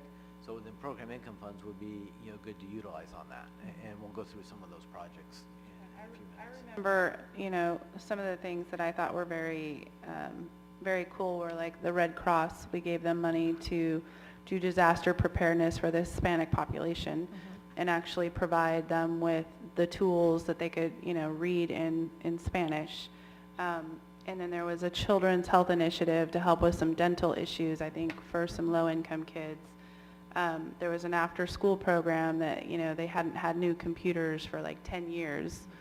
So there was just some great little needs out there that I felt we really benefited. And part of the discussion that we're heading into right now is, you know, where do we focus that time and energy and effort with these funds? And again, it's that policy decision. You know, you'll see projects that we have, you know, we focused a lot on, you know, our strategic plan, our capital improvement plan, you know, some of the city facilities and the, like the Head Start building. You know, there's definitely a need of some upkeep and repair of that facility. You know, program income might be a good use, you know, to benefit that facility and that use. Housing authority, things like that, you know, when we look at facilities. Then the other side, like you're talking, there is, you know, the social service side of the program income that, you know, we can talk about and take a look at. So that's what we're trying to get a feel from the council tonight on policy. Where do we focus? So our next discussion topic is to analyze, and we're going to analyze the 2014 CDBG funding. So we're going to talk about the opportunity, the projects, the limits, the changes that we're experiencing in the program, and we're going to look at the local programs and projects, and then we're going to work on prioritizing those. I have direct staff on here, but the direction of staff is really just a matter of conceptually of where you want to direct us, to guide us to the next step. Yeah, so, and just kind of add, you know, my anticipation outcome tonight is to get, kind of a general direction that we can go back, and there's a lot of work that needs to be done with, analyzing, how much projects are going to cost, putting the numbers to it, how do we, fit, and it'll be a lot more clear once Lori gets into it, the different categories, because part of the strategy is how do we utilize that $2 million annually? How do we get in a cycle so we can capitalize on the most funds available through the CDBG programs? And so, the outcome is we'll come back in January, we'll have, kind of a plan and a strategy for the council based on our discussion tonight. Gene, have you guys come up with a plan B and how you're going to communicate with our agencies should we not be eligible for the next round of funding? Well, that's part of our conversation tonight. Okay. Actually is to start to develop those Plan A's and Plan B's. Okay? So January of every year, HCD submits a Notice of Funding Availability. The acronym that you'll see is NOFA. And they outline the available funds for the communities and what they're eligible to apply for. And the city then would be eligible to submit a application as long as you've expended 50% of the funds that you currently have. And that is a new rule that was implemented last year. So 50% of your current funding must be expended for you to be eligible. That's our goal with the current expenditure of your 12 project. And then they outline the applications, the applications are then due in April. So the NOFA comes out in January. You are required to hold 2 public hearings. One is a general public hearing to discuss the funding that's available as the NOFA has been provided, and then to take public comment, and then to direct staff on what you want to fund. So we're a little ahead of the game, thinking about what we want to look at before we go into our first public hearing process, so that we have enough time to develop these projects to the highest level possible to ensure that you're going to be competitive. The next item that we want to go through is actually reviewing what was under the 2013 NOFA, because that's the information we have now. And in our meeting recently with the state, we did request that they tell us if they have any potential changes that we needed to be aware of as we're coming to the council to discuss the potential priority that they want to go in with their projects this year. And they advised us that they did not anticipate any changes to the NOFA due to the timeline and what would be required in order to make those changes. They anticipated that the NOFA would be issued the same as it was under 2013. So the information that I'm sharing with you is based on that. Qualify that.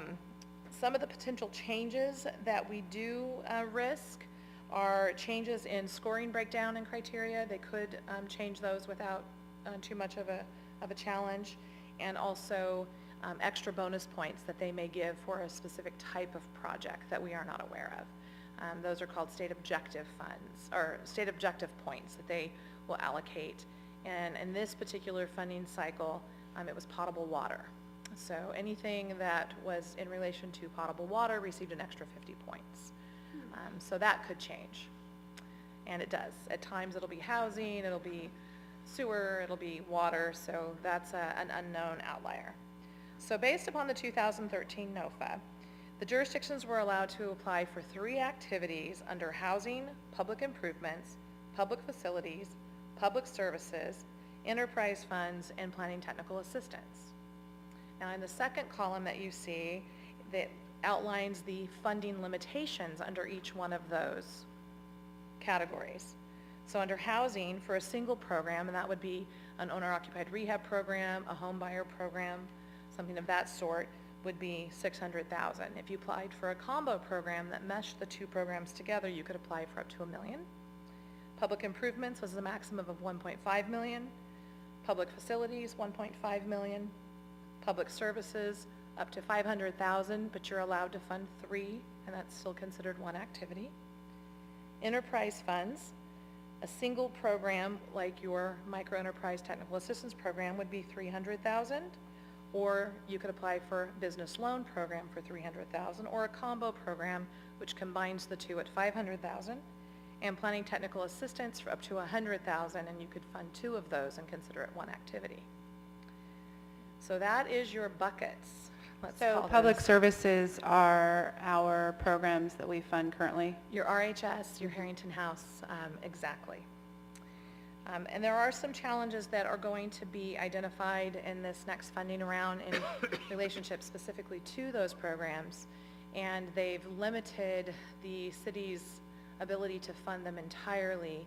We now have to consider who they serve, and we'll have to take a proportionate rate based on city residents compared to county residents.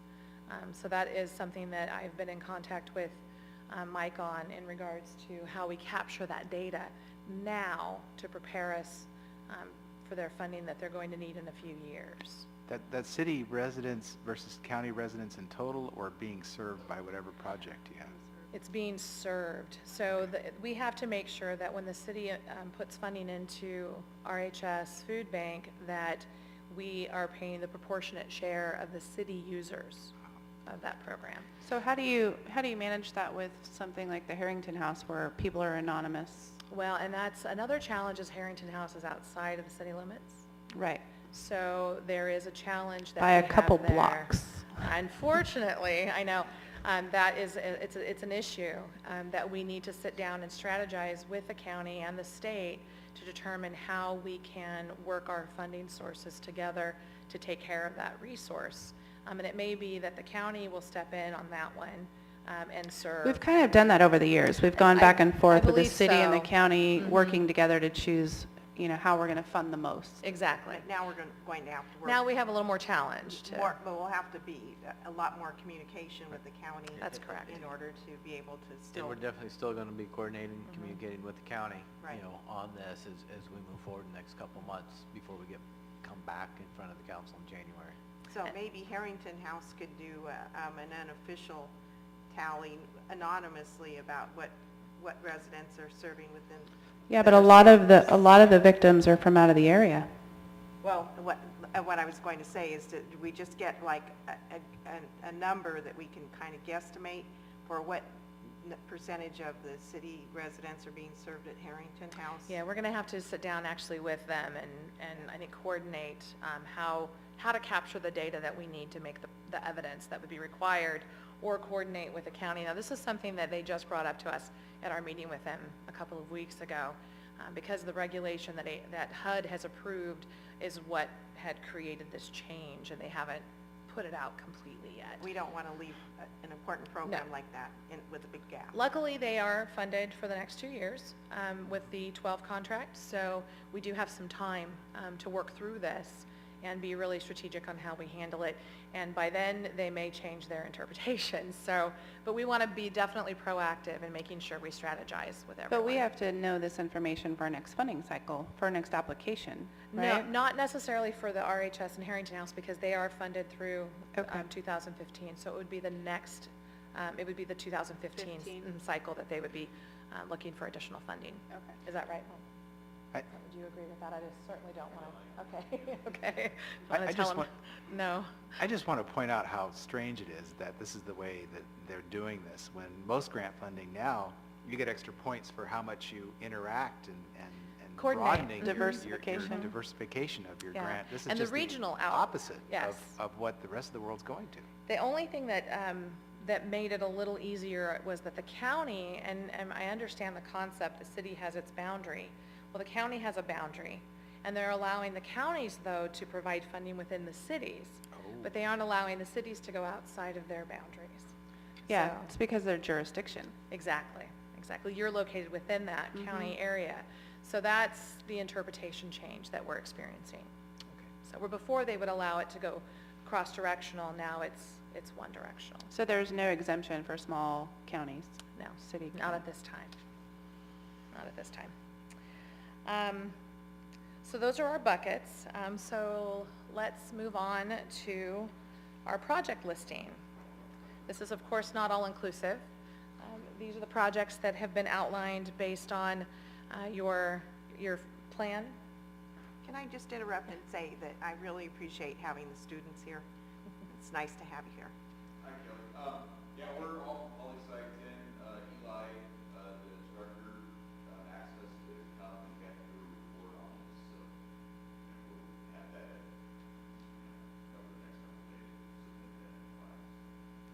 We'd love to read it. Yeah. A report or a critique? No, I, I know. Good luck. Thanks for coming. thank you.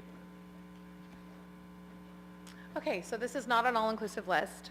This has been broken out into the buckets that we outlined on the previous slide, and that gives you the funding limitations there. Each one of these projects, we don't currently have numbers necessarily for each of these projects as far as costs that are associated with those, and that's one of the conversations tonight as we start to look at the prioritization of these within each of these buckets. Then staff can then go to the next level and start to develop cost estimates so that we're prepared when the NOFA comes out on how we need to layer these funds into the available dollar amounts. So our first bucket is the public facilities bucket. Public facilities are going to be your public structures or anything that houses or that the city owns or that houses programs that are operated on behalf of the citizens. The first one we have listed here is the Head Start building. Eugene talked about that just a few moments ago. Some of the rehab that needs to occur to remove the barriers that are existing at that particular unit.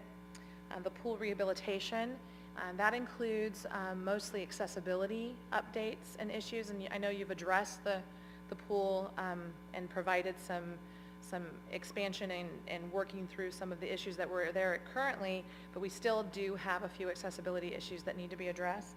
And that also includes, some of the things that are in our capital improvement plan, like new roof, skylights, things like that, continuously need to be upgraded and maintained. It's certainly something that's in our capital improvement plan.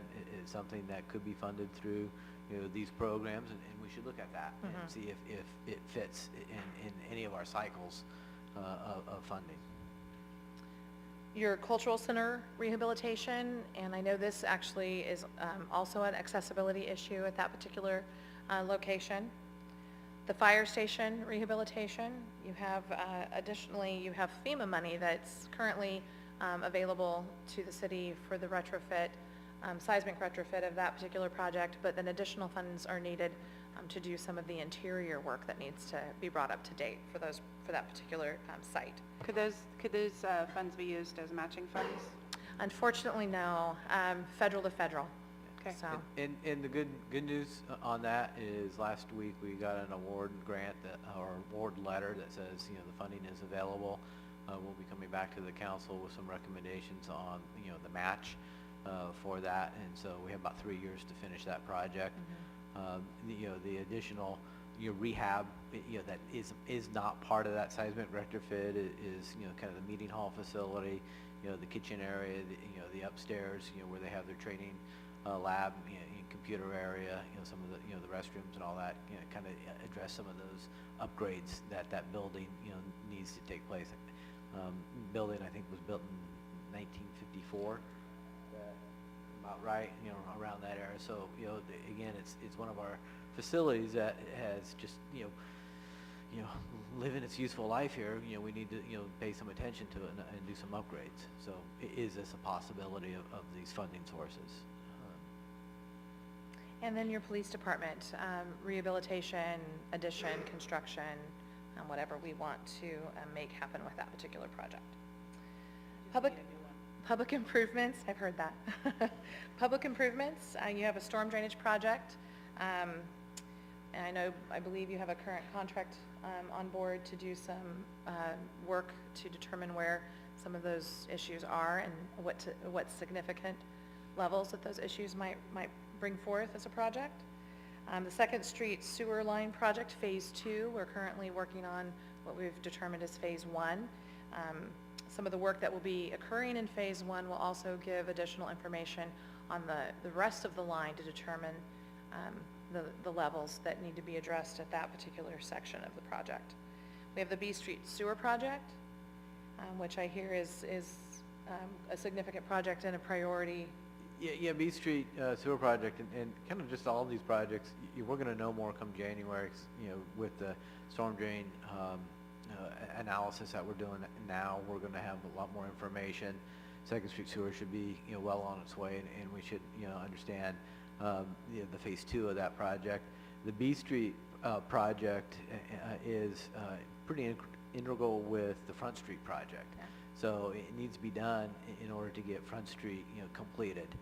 Front Street, which is the next project on this list, as years go by, the costs are probably, increasing. You're looking at a $3 to $5 million project to complete that whole street. Getting one single funding source to do that is going to, probably, not happen. It's going to be several different funding sources. If we can take this in pieces over the years, and B Street Sewer project, which is needed, as part of that project, it's a good project. And it is something that is almost shelf ready, I believe. And B Street. B Street, could answer that.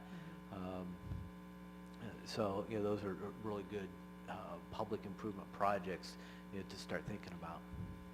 And just to add on to what Eugene had said in regards to Front Street and Beachfront, you have a foundation of infrastructure that occurs below the ground that we need to address before we even put anything on top of it. So we'd be looking at like phase 1 of that, but it really wouldn't be Beachfront Street project. It's going to be B Street Sewer project that's going to impact the rest of that section. So public services, we've listed RHS Food Bank, Harrington House, and then other, and this is where you would potentially go out and recruit other services that you might want to address or provide funding through your program income or as an actual item on your application. So as far as public services, can't we open it up for a bid? I mean, for other entities to propose a project? You can, but you are limited in the funding that you have available, and it's up to 3. So you would want to, yeah, definitely you can. And what about CASA? It would be eligible. Oh, we have some issues because of the county residence thing, so we'd have to make sure we work through with them on who they could actually provide services to, because that is another one of those regional So I don't think we can actually make a decision on which ones to focus on until we have a conversation with the county. On your public service section, you are correct, yes. And I think, what I'm hearing, from the council is kind of do some, reach out to the community, kind of see what else is out there with the community services, see what the needs are, and bring that back to the city council with a discussion on what those other community needs might be. Well, Catherine, in the past, haven't we received like presentations from CASA? We have, yes. Maybe they I mean, have. why aren't they on the list? I didn't put anyone on the list other than who you are currently servicing as far as. So is that it goes. because the county's funding CASA right now? County's funding, yeah, it wasn't certainly, no reason to omit it. There's a whole list. You can put CAN, you can put, all these other, the Red Cross, a lot of other organizations. When we're doing this, it's public services. Currently, we're funding, 2 public services. There are a lot of others out there. How do we, address this? Yeah, we haven't done a call for projects at this point. So. Could public services include our parks? That would be public facilities. It would be if you had a recreation department, then that would be the public service element of it as the actual program. Okay. So we don't have a recreation department, but we have the majority of the public parks where the recreation occurs. Right. So those would be public improvements that would fall under your, probably your public facilities. I understand that. I was just hoping that maybe there I know. Okay. Just for I like thought, the thought. I'm on the senior center board, and we're having trouble with seniors that would like to go to the congregate meals program that's in the county, but they can't afford the trip Transportation. there daily to go get meals. If as long as they're a senior from Crescent City going out to that location, that's a service to that senior. Isn't that correct? Even though the money might go to the senior center, which is outside of the jurisdiction, it would be there to challenge. serve. That's where we would have to work on the application to identify the program that particular resident would be using. So you mean, for instance, purchasing a block of transportation passes that we would only allocate to citizens of Crescent City? Yes, because that's really the issue, because the senior center is on that other side of town. So, anyway, just a thought. Yeah, there are a lot of different uses that you can identify for your public services. The key is you only can apply for 3, and you have a finite amount of money, so splitting that up and allocating that becomes very difficult to do when you have that small of a limit. It used to be that they didn't limit that, but the last few years they've started to really reduce the options that we have under the funding. So increase the amount that they give us, hallelujah, but they've restricted the use. So Be interesting to see if there are any needs out there that would actually fall under the umbrella of RHS. So, you know, if it were, you know, I'm just making this up, but feeding senior citizens that belong to the city or live in the city, we couldn't fund them directly, but we could, you know, as a subrecipient through as a RHS. subrecipient to That is true. allocate those funds to RHS, that we require that be a part of the funding. I mean, I don't know how that works. Yeah, and that would be an entrance of a subrecipient agreement with RHS as you do now, and they could maybe potentially develop a program around that. And then it would be an eligible funded program through the CDBG program, because it would be a new service, and you would be reaching out to the residents of the city, so. And that's a good thought, and I think that's the kind of creativity we're going to need to look for in order to work and obtain these funds and utilize it and bring those funds to our community. Unthink. Oh. And, I bought my box of coloring crayons, by the way. And your public service maximum is $500,000, so. So that would put you in a place where you would have a public facilities or public improvement at 1.5 million, and then you could apply for a public service at 500,000, and that would be your $2 million bundle. Then you have your enterprise funds, which is your micro enterprise assistance, which you currently operate. Their funds run out December 2014, and then you have the potential of a business loan assistance program if you wanted to entertain that. The planning technical assistance program, which is a $100,000 max, and you can have 2, is really the area where you're setting up your future projects, because you're able to create the plans and do some of the forefront of the engineering work as you're doing with beachfront property to really, or I keep calling it beachfront property, beachfront projects. You're able to really put those numbers down and identify that project to take it to the next level of funding. So here we have your downtown master plan, your police department plans and designs, and then we have your storm drainage assessment project here, if we wanted to do additional work with storm drains.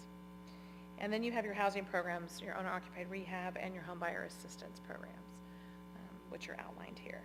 Now, what I don't have on here is your multifamily housing support.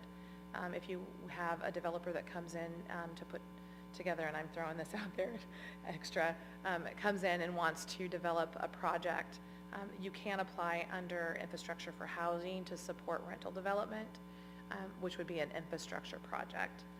But you have up to $1 million that you can put into that as well. Those are separate funds? It's the same funding source, but I don't have that listed on here. I don't believe you have anything on board right now that would constitute that support. But I just What wanted to about let you low know. income? So for instance, we heard from Danco out Right, of your senior Arcata. project. Right. I don't believe there's any, I think the key, you know, what Lori said was infrastructure. yeah, you don't know, need the it doesn't go infrastructure to on that the one. actual construction of the buildings, but it's the infrastructure in the ground that could be utilized. If you required a new well. Well, something like that. if you have a housing project, and typically, since we're in more of an urban setting, you know, our infrastructure's in place, so when a housing developer comes in, there's not a whole lot of infrastructure to bring to that property. And I think these funds in the past have been utilized to bring infrastructure to a property that is for Or to affordable oversize housing. infrastructure if it's needed, if, you know, things like that have been identified. So, but I think that project is all handled with the funding and the home funding that's been identified for it. There weren't any additional funds needed, so. Threw that out there on you, Jean, sorry. All right, so the next slide that I'm going to Excuse me, go Laura. through. before you leave that, I noticed that a city hall consideration is not there. Is that something that would not be CDBG qualified? That is correct. And, you know, when you have the public facilities that meet, you know, work for, you know, like the targeted income group, your police, you know, station is, you know, definitely a part of that. And we've talked to HCD about that.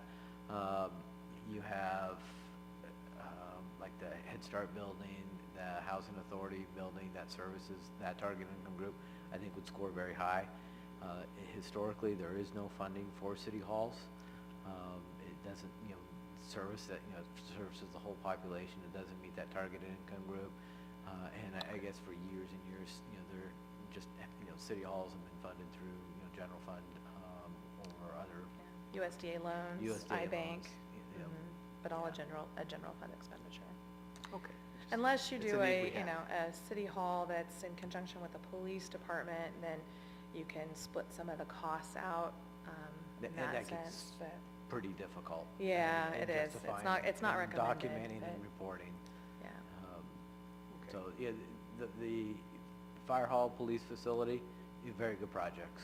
Yeah. But it's positioning ourselves, you know, as priority, you know, focus, you know, it's getting the plans in place and even a police facility, so you're gonna build a new facility, you have 1.5 million that you're eligible for.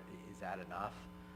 Or do you have to leverage and get other funds, like through USDA, and there's funds out there? iBank, some bridge iBank. loans. Well, iBank it's a loan. You know, Yeah, so there's you not have a to- lot of So you have grant to, money. you know, really put that project together. So it's probably 2-3 years out, but as a priority, you know, we want to start, you know, kind of looking at it and getting our plans in place, to get it on the table. You know, up front, you know, the close stuff is probably B Street sewer project, you know, things like that, where plans are already in place, you know, for our next funding round. But we need to look at 3 to 5 years. You know, we need to see where we're going, so we're positioning ourselves and having those plans ready. So when that funding is available, we can obtain it. Okay, thank you. So I want to go through the scoring criteria and then take you back to the projects, because then we'll have a better idea of kind of how we can start to look at prioritizing these based on how well they'll score and how fundable they are in that sense. So the scoring criteria is outlined as 950 points. There's an extra 50 points here that would total 1,000, but those 50 points only come into play if you had applied in the previous year and were denied funding. So those aren't on the table this year. So what about the 50 points or the extra points for potable water? So the state objective points are listed here. Every project received funding last round. So no one will receive those extra 50 points this funding round. So 950 will be all that someone would be able to obtain. Capacity and past performance is 200 points. And what I have them highlighted here. The yellow are where you actually have some maneuverability. Capacity and performance points are the points that you get based on your performance. So there's nothing really we can do Our to change excellent that. audit. Exactly, exactly. So you're in good shape there. The next is your need and benefit. And this is set by the pool of applicants that apply. So one particular application will set the bar, and then everybody is graded on the curve off of that particular application. So it's really difficult statistically to figure out where you're going to be, because we don't have a finite set of numbers that you can grade yourself against, because it's based on the applicant pool of that funding year. So and the breakdown varies by project. So we'll go through that a little bit as we go through the projects again. But your total scoring category here is 400. There are a few items within this scoring category that are finite, which is your low mod numbers and your poverty numbers, which are based on the census data. So you really can't do anything about those numbers, but there will be a position that is a little bit more subjective. Readiness is another category, and that's where you have plan specs, shovel ready, your project's ready to go, which will gain you points. And then your state objective points are those points that could be water, potable water, it could be sewer, it could be housing support, whatever CDBG decides to put in as their state objective for that particular year. And that's an unknown. That's a little bit of an outlier for the projects that we have. And we won't know until the NOFA comes out what that'll be. So the next slide, I apologize, it is a little bit small, outlines each of the projects that we identified in each of the buckets. And within this, I'm giving you a little bit more detail on how competitive these will be. So when you look at the Head Start building, and you look at the next column, which says limited clientele, 100% benefit, this is going to score you 100% in that particular need category because you are, in your low mod category, because you are limiting the clientele, and everybody who is provided services will be the TIG or the low mod category. So the need category, you have to be able to identify the severity of the problem. You have to prove that severity of the problem. You have to ensure that the services are necessary. If it is a condition of a building, then you have to have a third party outline the severity of the issues and what needs to be done. You have to provide an outline to the extent that this money will provide a solution once you're done. And then the low mod percentage is 50 points and the poverty score is 50 points. So therefore your need category is a total of 300 points with 100 points based on the level of service that you're providing to the person and the poverty score that you have as a community. And that's going to be true for each one of the items there, the pool, the Head Start building, the cultural center, and the fire station. What I also have listed is under pool rehab and fire station, you have an area benefit of 63.5%. And you've probably heard your TIG number before or your low mod number of your community, and that is 63.5%. The goal is to be 51 or higher in order to be citywide on a project, so you meet that criteria. And then 63.5% moves you up that scale in points. So somebody higher than you would get full points, but somebody lower than you would get less points. So you're in that middle category. In my experience, a score of 70 usually gets you full points in a project. So you're pretty close to that 70 number, so you're going to be on the higher end of that. So would necessity of services with the pool rehab bump us up any with the obesity issue that we have with our youth, our children? It definitely could. Mm-hmm. Okay. There's a lot of, depends on what you're applying for. So in that situation, if you're applying for a program or you're applying for a specific service that's going to assist that particular population, then yes, that would help you. If you're looking at, rehab, looking at doing the roof, looking at the ADA accessibility, then you're going to want to have the needs on that side of the island. Looking at public improvements, as you can see straight down the board, you're at 63.5%. The only way to change this particular number is to do a project in a focused area that you have potentially a higher low mod population. Otherwise, the benefit would be citywide. And we would need to prove that that benefit would only support that group and that population that we've determined is the higher low mod score. But most of the projects that we've outlined obviously are a citywide project. So 63.5% is going to be your number under that category. Lori, back up on public facilities, Uh-huh. the cultural center, you have Yes. limits on use. Can you explain that? I can, yes. Any type of rehab that would occur in that particular building, because it's kind of a cultural center, it's open to the community for use. You have limits of use on what would be allowed in that building, or it would have a pro rata share. So if you had services that were provided in there that were, say, a housing office, then your number of the rehab would be proportionately limited to the specific square footage that that particular office provided service to the community. So you wouldn't be able to use money to rehab the actual hall that you would rent out. That wouldn't be an eligible use of the funds. So if you were going to use money for this particular project, then you would want to look at providing services in that building that would be CDBG eligible, and then you would have a proportional budget that would Does it fund make that sense to rehab. even put it on this list then? It was a project that was identified as a need because of the accessibility issue that you have in that particular building, so they wanted to consider But we that don't as- have any Not currently. you do not. targeted income group. Providing services at that Services. location. Right, right. Okay.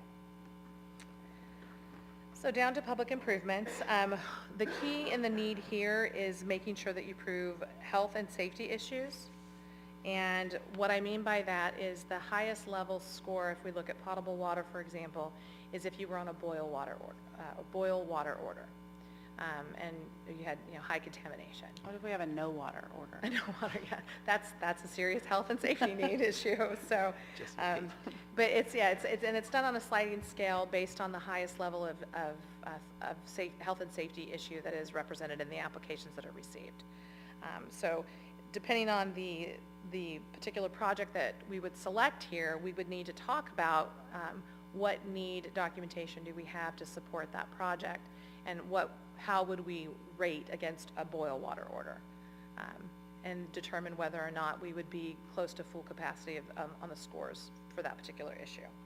And then as you can see, the low mod and the poverty scores actually increase under this category, and you receive 75 points under each of those, based upon the other applications that are there and where you score at the 63.5 for the low mod percentage, and then your poverty score as it stands. Next is your public services. The category is limited clientele. It is 100%. So at this particular part of the application, it's the severity of the problem proved and the extent that the funding will meet the requirements to resolve the problem. And the presentation and the numbers that were represented by the program, kind of stand for themselves as to, who they service and how well they service them, and how that does get out to the community. So we're able to use those numbers in future applications to prove the need. And then the low mod and the poverty scores are at 50. On the low mod, you would get full benefit because it is 100% for this particular service. And on the next page, we outline the enterprise fund. Once again, is 100% limited clientele. So you do receive your scores there. Actually, I take that back. This one's based on unemployment is where the key is. It's not a number that you can necessarily change, so they pull the unemployment scores based on the applications that are received, and then the scoring is outlined from that point. So it's based on your city's unemployment, not whether or not the person applying for assistance is unemployed? That's correct. That's correct. A market analysis, which is completed, and then the poverty score. Did Michael leave? He did? Oh, there you are. I'm not familiar with the market analysis. Are you? That's provided for the enterprise? Okay, okay. And that's a heavily weighted part of that particular item, so. So we would have had to have had it in the past, Yes, right? I'm sure you have it in your 10 application. I don't remember it. The housing programs are, of course, 100% limited clientele, and your scoring criteria, again, is really not one that you have a lot of movement on.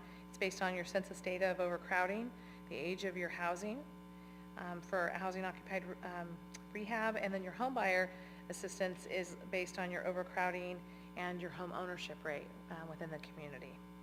And those are scored against other cities that are applying for the same funds. The only part we can impact, you say, is the readiness. So for instance, if we were to prepare, because we were actually just discussing, the possibility of to fight, our blight issue in our community, possibly looking at a home rehab assistance program. So we would need to have that program in place to be ready? No, you would need to have your guidelines in place, potentially have your procurement completed, determine how you're going to operate the program. Yeah, that's what I mean. Mhm, We need to have mhm. all of that Yes. set up. Yes. Okay. Yes. And even to the extent where you have a waiting list that you have not necessarily pre-qualified, but pre-screened. So you want to show that you actually have persons who are willing to participate, who meet the criteria of the income that you've outlined and any preferences that you might have in your program. Do you have that information that you could provide to the city? Oh, absolutely. Oh, absolutely. We've got templates, and I have probably 18 different communities guidelines, and you can actually be very creative with CDBG under the housing program, so more so than you can other funding sources.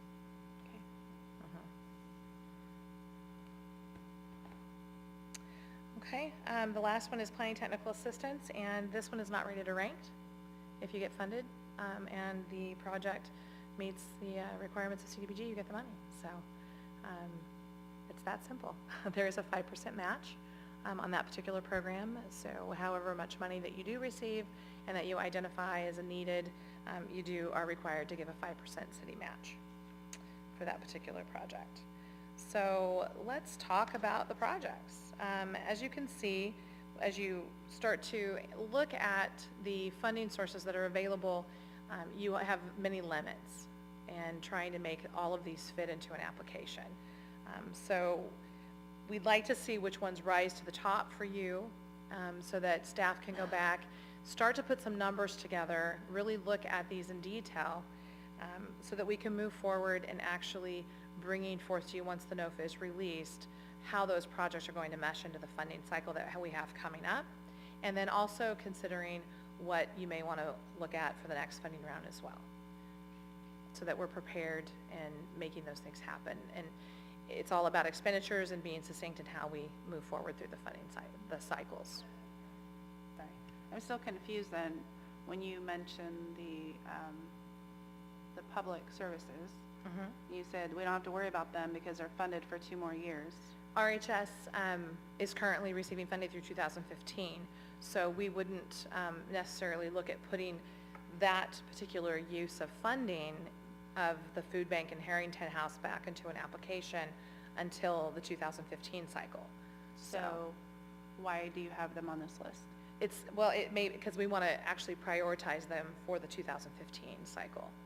So as Jean pointed out, we want to look at not only the 2014 cycle, but then we also want to look at our prioritization and our strategic plan for the next 3 years. So we're going to do that tonight without more information? No. No.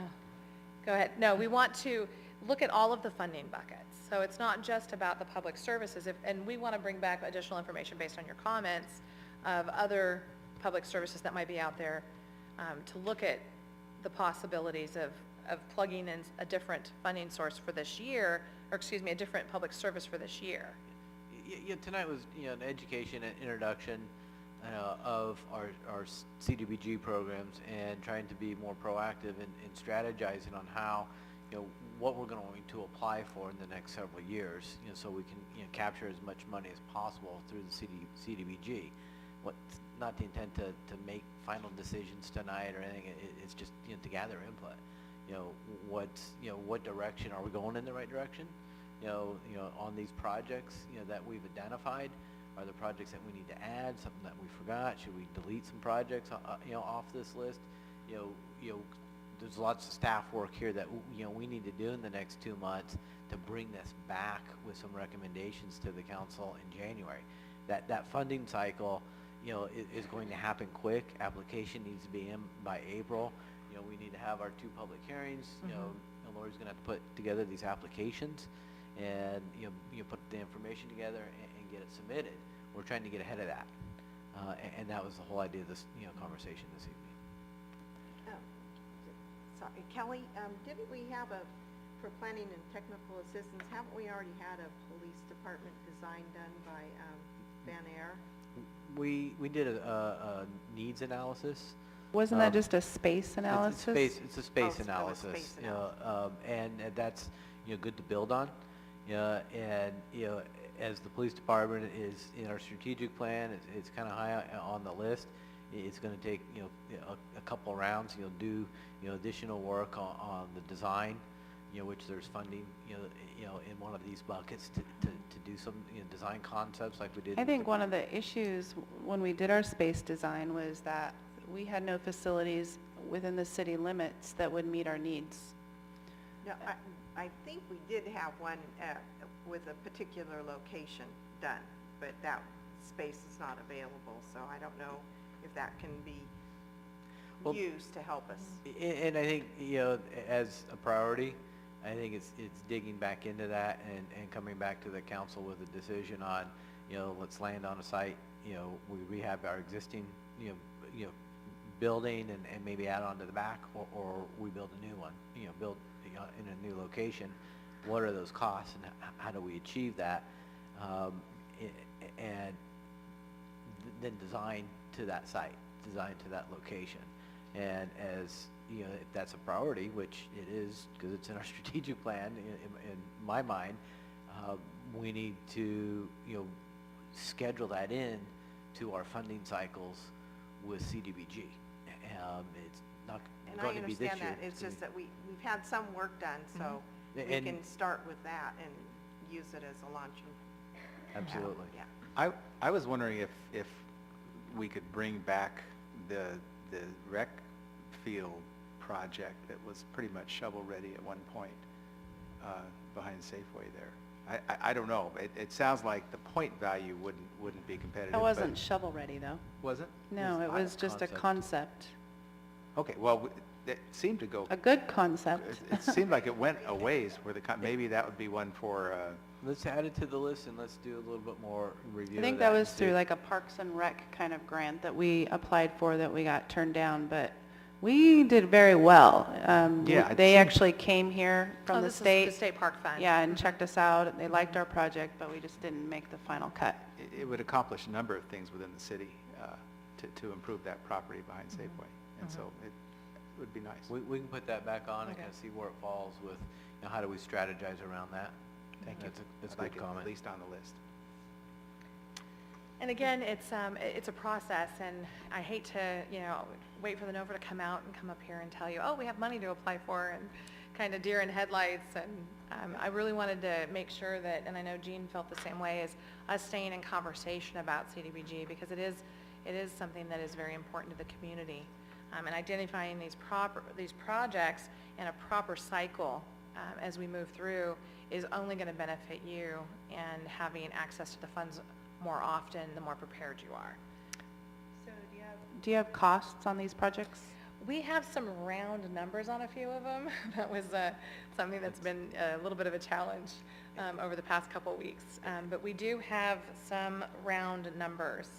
And I think, that's our next step, is to get, better with the costs on these Well, it's projects. hard to decide, if you're given 6 projects under one bucket, and, each, you have $1.5 million to apply for, and if, each one of them is $500,000, how do you, Well, I can tell we need you- more information to really, I can tell you that if you have $1.5 million available for each of these projects, staff will say, yes, I have a project. So, would that be the right answer, Eric? but do they meet the requirements, and are they shovel-ready? Exactly.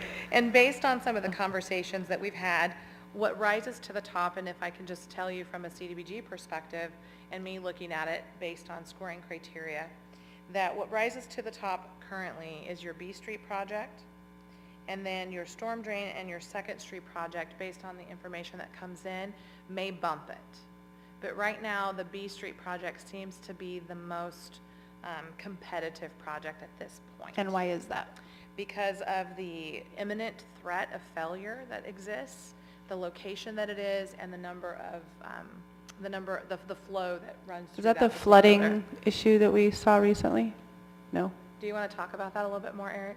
Because Yes, please, Eric. I'm going to make up engineering over here if you're not careful. We'll deputize you. We're going to have to start paying her. So yes, currently, right now, we're completing the Second Street sewer project. Second Street intersects with B Street. From there, it goes to the plant. So the next big critical line that was identified as being a critical project for the city in the future in our 2003 facility plan that dealt with the collection system was First, Second Street, and then B Street. That line is undersized. It is the main trunk line for basically 2/3 of the collection system to go to the treatment plant. So obviously if it failed, which it was built in a similar time period to when the Second Street was, I think it was built a little bit later, possibly in the 70s. If it failed, it would create obviously huge problems as the sewer keeps flowing downhill, but then it couldn't get to the plant. So it's going to come out on the city streets. Well, that's, I'd Okay, score it high. we can move that to the top. Yeah, exactly. I just realized that I have police department under public improvements and it needs to be under public facilities, so Okay. I do apologize. That needs to be moved up. So in my conversation with Eric, the B Street does layer right in, and as Jean said earlier, it layers right into your Front Street project and supporting moving that project forward as well. with the So what's the infrastructure. cost on that? He gave me a round number of $1 million. So. That's a good call, Eric. Yeah, $1 million. $1 million. But don't hold us to that, okay? I should have said $1 million. Emily, are you catching all this? It's $1 million. And we can assume that based on the current bid that you went through with your Second Street project, that you're going to probably be pretty close to the same with the next phase as well. Maybe a little less? Right about the same? Okay, right about the same. So you're looking at potentially 1.3 million for that particular project. And the storm drainage project is somewhat unknown, and the next few weeks or a month or so, they'll have a little bit better detail on that one. 4 to 6 weeks. Yeah. 4 to 6 That would weeks, help. okay. And the beachfront park project? And the beachfront park and your Front Street project, again, are those layered projects that over time you're going to be placing funding into those on a foundation level and then building on top of it.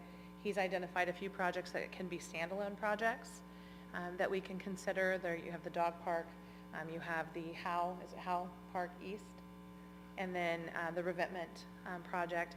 But there are also some other coastal funding, I believe, that we can look at to implement some of those projects as well. Am I speaking correctly, Eric? Many different funding. Yeah, there's some trail funding that we can look at. So that might be, one that we don't want to look at CDBG for because you have other options for. So why is it on the list? Because there are other areas that we do want to consider for CDBG funding, and that's going to be your infrastructure support right now. Potentially you have the, the amphitheater section. The amphitheater section that we might want to consider for CDBG funding.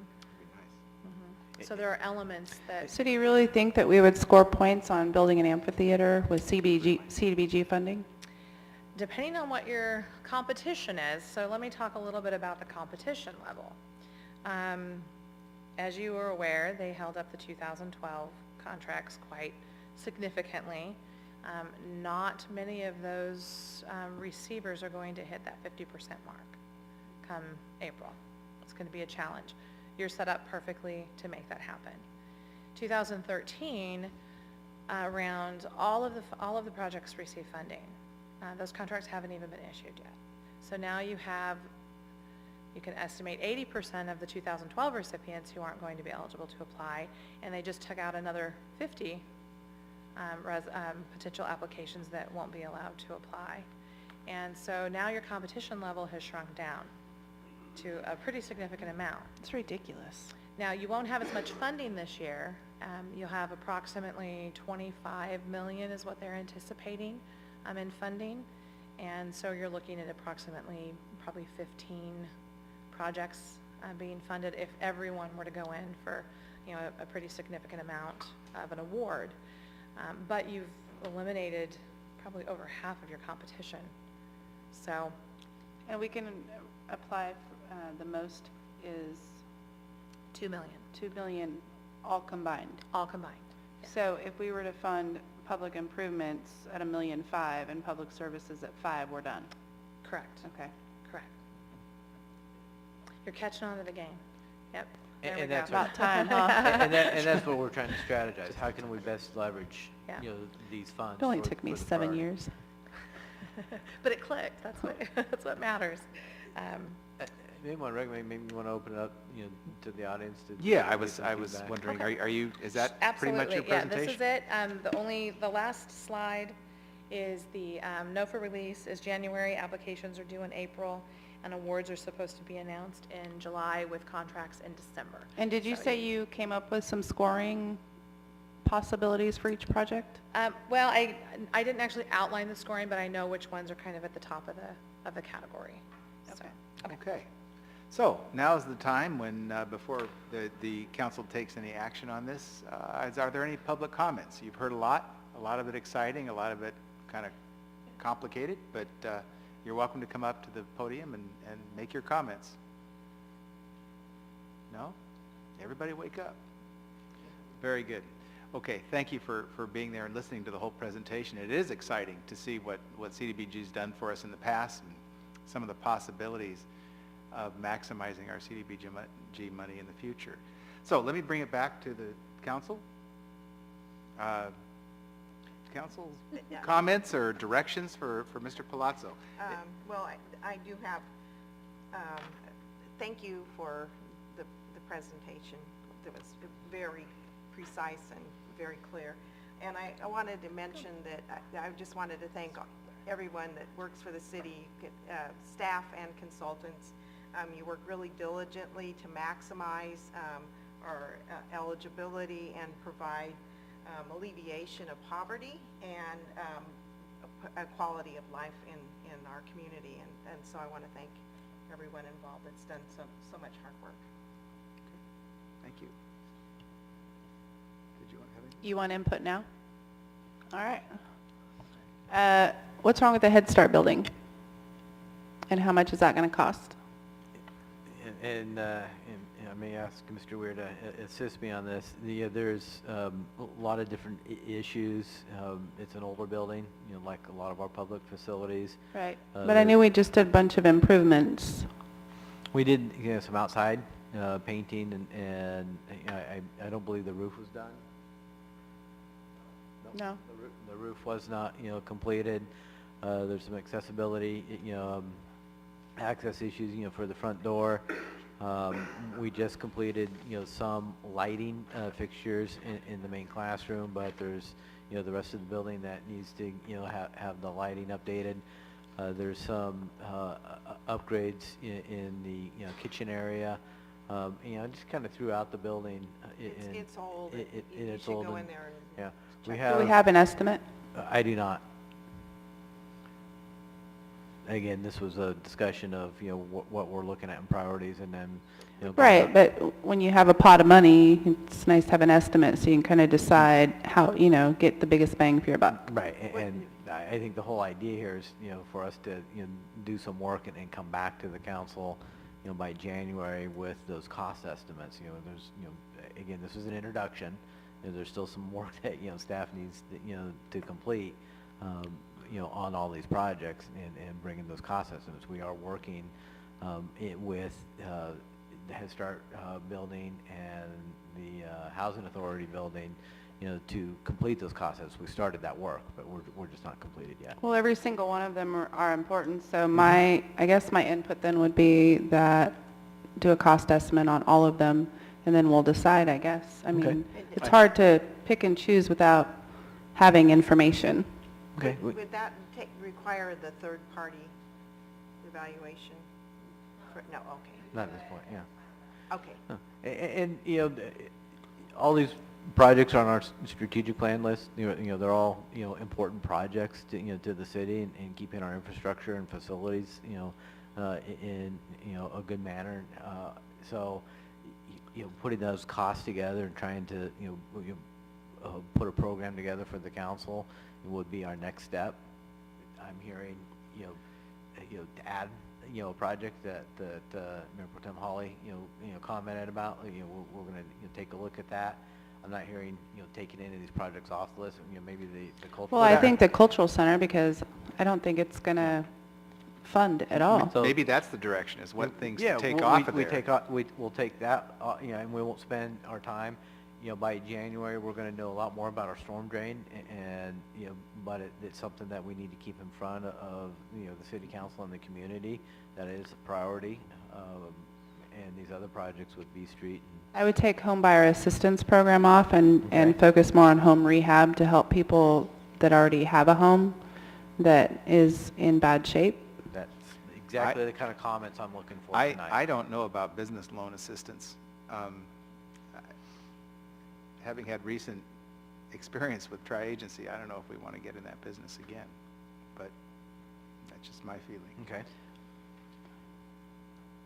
And we shouldn't come back with any numbers for RHS's programs for this next funding cycle, it doesn't sound like, because they won't be eligible. So don't spin your Those are for wheels there. 2015, she said. Right, She intermingled 2015 and 2014. Right, and this is our strategy of, I'm gonna come back to the council with, 14, 15, 16, possibly 17, on what we think we should, look for into the future at, because it's also position ourselves, getting the cost estimates, getting the plans in place so we have shovel-ready projects. That's real important. So if we identify something that we want to apply for in 15, we need to be ready for that. And Jean, as a matter of process, did your department heads actually sit down with the employees and talk about, things that they see out in the streets that might qualify that maybe you guys haven't looked at? We have had, quite a bit of discussions on the strategic plan list, and we're always, talking within staff on what else is out there. So the answer is yes. Okay. So I'll just make my final comment. For me, this has been great, but to have a more focused workshop, maybe where we're sitting at a table with pictures of, the projects and what their, approximate costs are, so that we can choose our priorities for 14, and then maybe the ones that, don't fit into that funding can become priorities for 15. Okay. And I think a lot of that will be dependent on, how important the project is too. I mean, if B Street, sounds to me like that's pretty important. But we need to hear that. I think that kind of information. I need to hear that kind of information to make that big of a decision. I understand. And something I didn't hear much about was the downtown master plan. Is that, I see that that's planning and technical assistant. What's the vision for that? Kind of going back and forth, and what we've been focusing on is the Front Street project is kind of the, I call it the spine of bridging between Beachfront Park and the downtown. You have, the connectivity with the harbor and what the harbor is doing. So you're creating, these areas, for our residents and our tourists alike, to, be active and participate in. We've done a couple of downtown, talked about the downtown master plan. Downtown master plan, in my mind, is more of, streetscape, furnitures, fixtures. When we do, street repairs, do we, do the boardwalk look like we did down in Beachfront Park? Do we do? We talked about moving the Beachfront Park plan kind of into downtown. Right. And how do we do that, and do we incorporate that? And how high of a priority is that, at this point? There's other things that, we do need to address. So, it's on the list, Okay, it's I just a viable plan. I wasn't familiar with it. One of, and I'll bring it up, in our staff discussions, and it didn't make the list at this point, but it's something that I think staff's going to talk about a little bit more, maybe bring back to the council, is looking at the 101 corridor, and how does that tie in with everything. And we have north and south, we've got two corridors there, working with transportation plans and what our transportation commission's doing and Caltrans. That's a vital corridor that everybody sees, and it's our retail focus. That's where businesses are going to be. So how do we vitalize that as well? Yeah, a lot of the local small coastal communities have really nice welcoming signs, and we have nothing. And I was driving by the other day down at the corner of 101 and Elk Valley.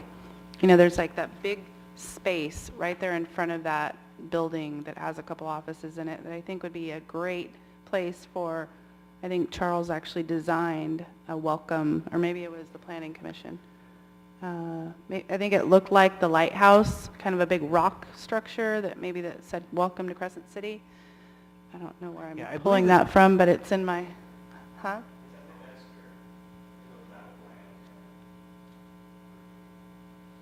And that's, some of those, concepts have been, kind of designed into the Front Street, program with, the I know, but we're talking about 101, right? and the 101, north and south, and the S curve kind of starts, the one of the, kind of the southern end of that 101, project and going south.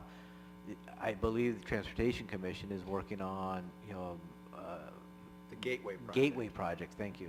The Gateway project, and those incorporate signs. And, our wayfinding program would kind of tie into that as well. And Transportation Commission's also working on traffic calming, so people aren't just speeding right through town. Right. And that's all part of that 101, so. Well, maybe, are you both on that commission? Yes. Maybe you could give us a report next meeting on, Sure, there's nothing happening very fast with that project, but No. Caltrans is, I think they're doing a study all the way up 101, not just the ends of that corridor, but but all couldn't the we do just a small thing, like a welcome sign, right there, as we kind of come into Crescent City? It's on 101. It's in the city. Yeah, are you talking driving northbound at the S curve there, or? No, at the corner of 101 and Elk Valley. Okay.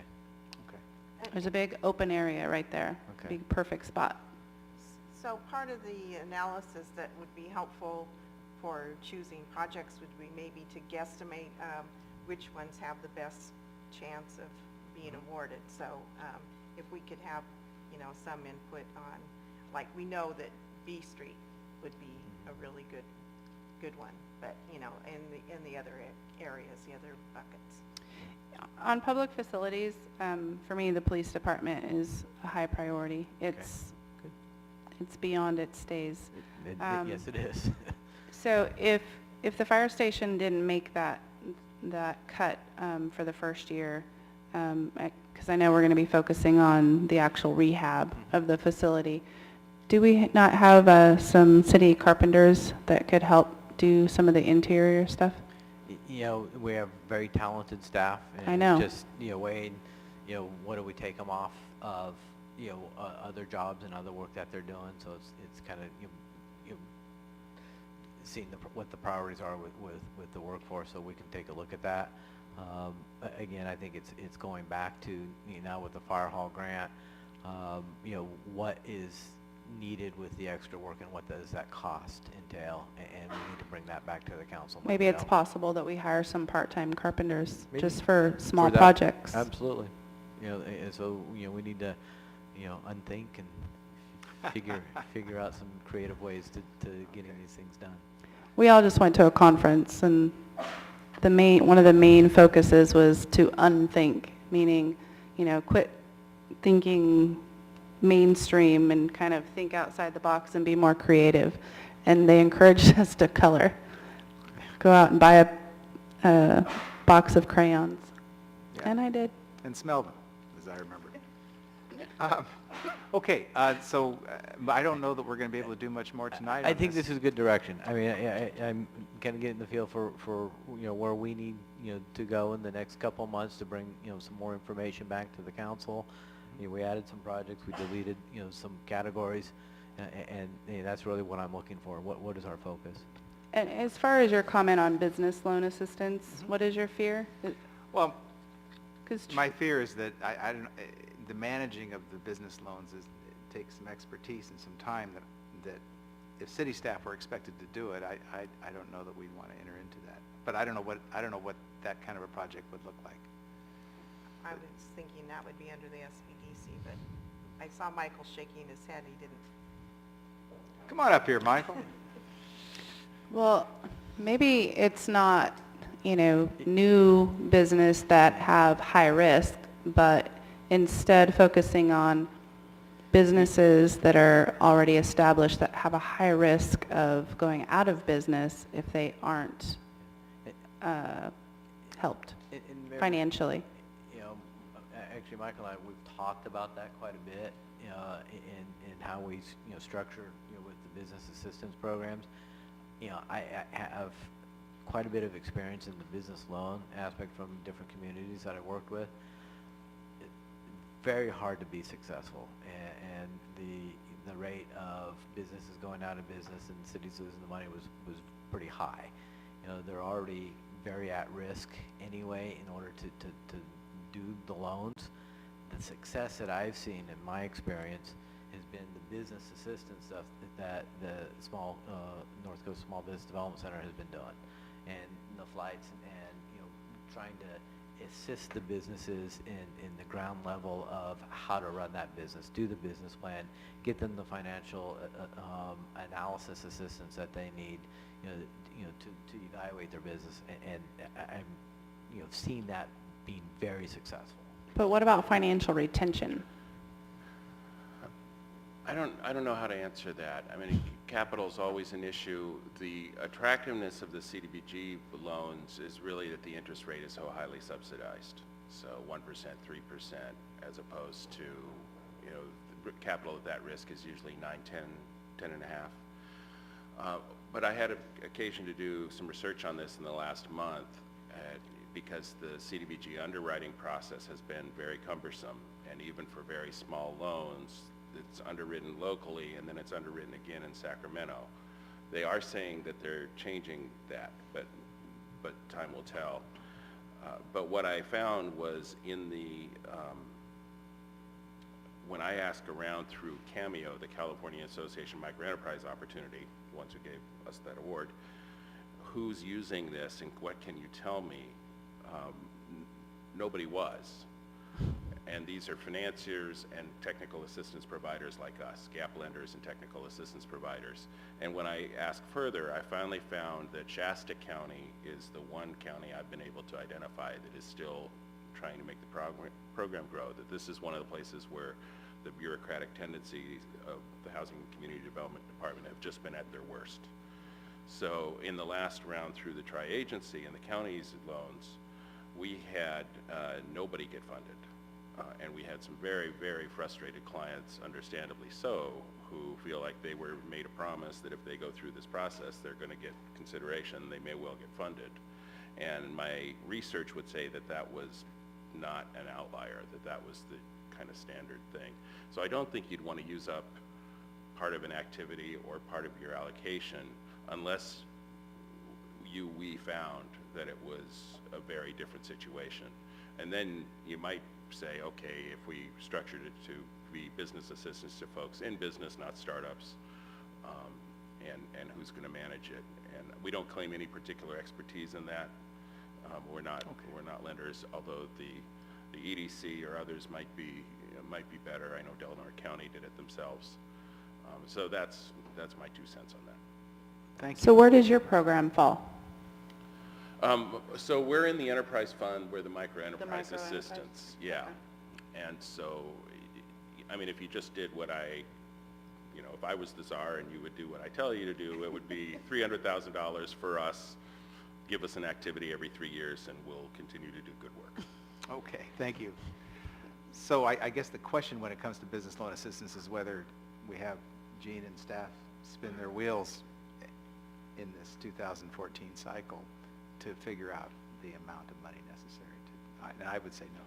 Yeah, I agree. We might want to keep it on the list for future should the situation change, as Michael just indicated, but right now it doesn't look like a very promising utilization of our time and resources. Okay, so I think it's getting late. We as important as this is, we do need to move on. There will be a public hearing regarding some of this at the next council meeting, and we'll continue to think about prioritization and look forward to your coming back. When do you expect the public hearing?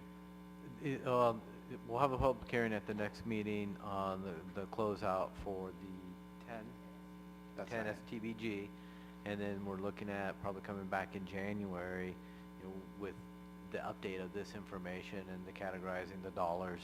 You know, we'll try and make a staff recommendation on projects, you know, to, you know, how we see the flow go. We'll sit down, you know, have the pictures, you know, show you, you know, what these projects entail, and we can make some decisions, or council can make some decisions at that time. Okay, thank you. We'll look forward to that. Thank you. Okay, so we're going to go ahead and move on. Thank you all for being here for that. Mr. Gastineau, you're welcome to join us. Okay, safe travels wherever you're going. I sound like the stewardess on the plane. Okay, city council items. Legislative matters. Does anyone want to talk about legislative matters related to the city? I'd just like to remind the council members we have the opportunity to send our top 3 priorities to our legislative or our representative for the Redwood Empire Division, Sarah Rounds, on the top 3 statewide priorities for the league's leadership. So we have an email that was sent out to us today from Sarah. So if you have the government figure out how to run its programs when they get back, work together, departments. So that's my legislative matter. Okay, thank you. Anything else under legislation? Mm-mm. Okay, city manager report and city council directives. Anything in that area? Actually, I have one matter that I tried to think of where to insert this, and this is probably as good a place as any. The Del Norte Chamber of Commerce sent a letter to the local transportation commission expressing their concerns over last chance grade and recommending that be placed as a very high priority for Caltrans to consider funding.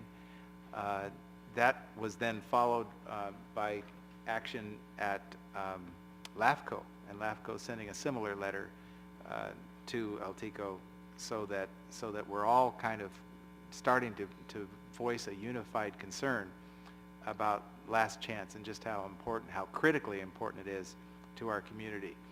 So Mayor Ania, I think, wanted to introduce this had he been here, but I think it's something that we ought to consider, sending a similar letter to the Del Norte Local Transportation Commission that they can include in their advocacy to get this last chance grade issue resolved at some point. So I would welcome any discussion about this, but this is something I know that Altico is actually meeting later on this week with a high-level Caltrans person. It's a regional person to talk about this very issue. But specifically the economic impact. Right. Should it fail.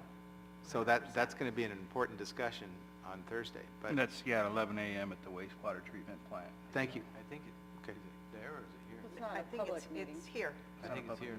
The last meeting was at Yeah, it's a meeting of Oh, Altico. well, yeah, it's a public meeting because the Chamber of Commerce put it out Oh, on the, I believe so. I Yeah, I thought thought it it was a was- meeting of agendized by the Transportation Commission, but It is, and I can look on my, But notwithstanding that, is this something that we'd like the city to entertain? Is So- sending a letter?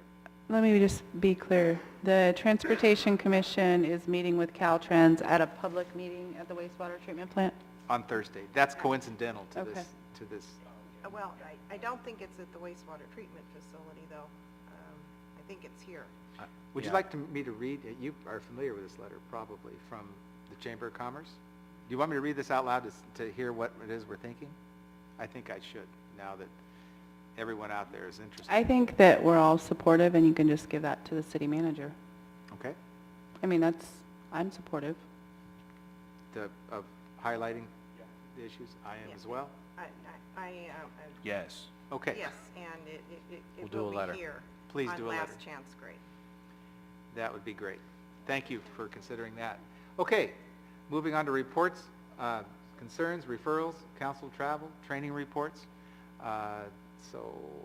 Mr. Gastineau. Could you start this one? Just from the last meeting, I had a good experience down in Sacramento at the League of Cities Conference and Expo. My first experience there. Sat in a lot of good and informative classes and lectures. I especially liked the one about, now that you had your disaster, it's up to you to tell everybody what's going on. It was a pretty good one. So I was in. And then another one was what are the things that the city is wasting money on? And that was a poll from finance directors that they went through. And it wasn't really what they were wasting money on, but what the perception of they were wasting money on, and how to, pull for those projects which are very needed, which police and fire were the top two that finance directors said that they were wasting money on, or the perception. So, wow. So it was very good. And definitely... It's because it takes up most of their budget. Exactly, yes. So it was a good experience, and I'm looking forward to more in the future. Thank you, Ron. Kath? It was a great experience, as always, with the annual conference, and so then we've had a lot of meetings, and it's kind of late, but we're still, for LAFCO, we had a meeting, and we're still working on what to do with the fairgrounds and an evaluation there. And I attended the Del Norte Solid Waste Authority meeting on the 24th, and they put out an RFP for an evaluation, which is coming back for the next meeting. I don't know if they have some more applications that are submitted. The local transportation also, their meeting also included emergency preparedness, and there's a drill scheduled for March of 2014, the community drill. And I attended the KFUG mixer, and congratulations to that radio station. They're doing really, really well. And today we had the Airport Joint Powers Authority meeting and approved the CDP for the runway safety area, and there'll be a financial workshop for both the runway safety area and the terminal within the next 30 days. And it's not going to be it's just going to be a workshop. So, and then I think tomorrow we have, or Wednesday we have the RDA oversight. Are we still having that? Actually, we're not. Okay. And that's something that Rob and I need to get And then email out also to you. Wednesday is the Bike and Walk to School Day. And I just want to remind those that are not able to attend the fundraiser for the Redwood Empire Division of the California League of Cities, that you can still submit a donation. And that's my report. Okay, thank you. Kelly? Well, I'm still attending the Sutter Coast Hospital Camden strategic planning meetings. It looks like the last one will be in November. So we are pretty much going an extended 2 to 3 months past what their original plan was. So I feel confident that the group is making good progress.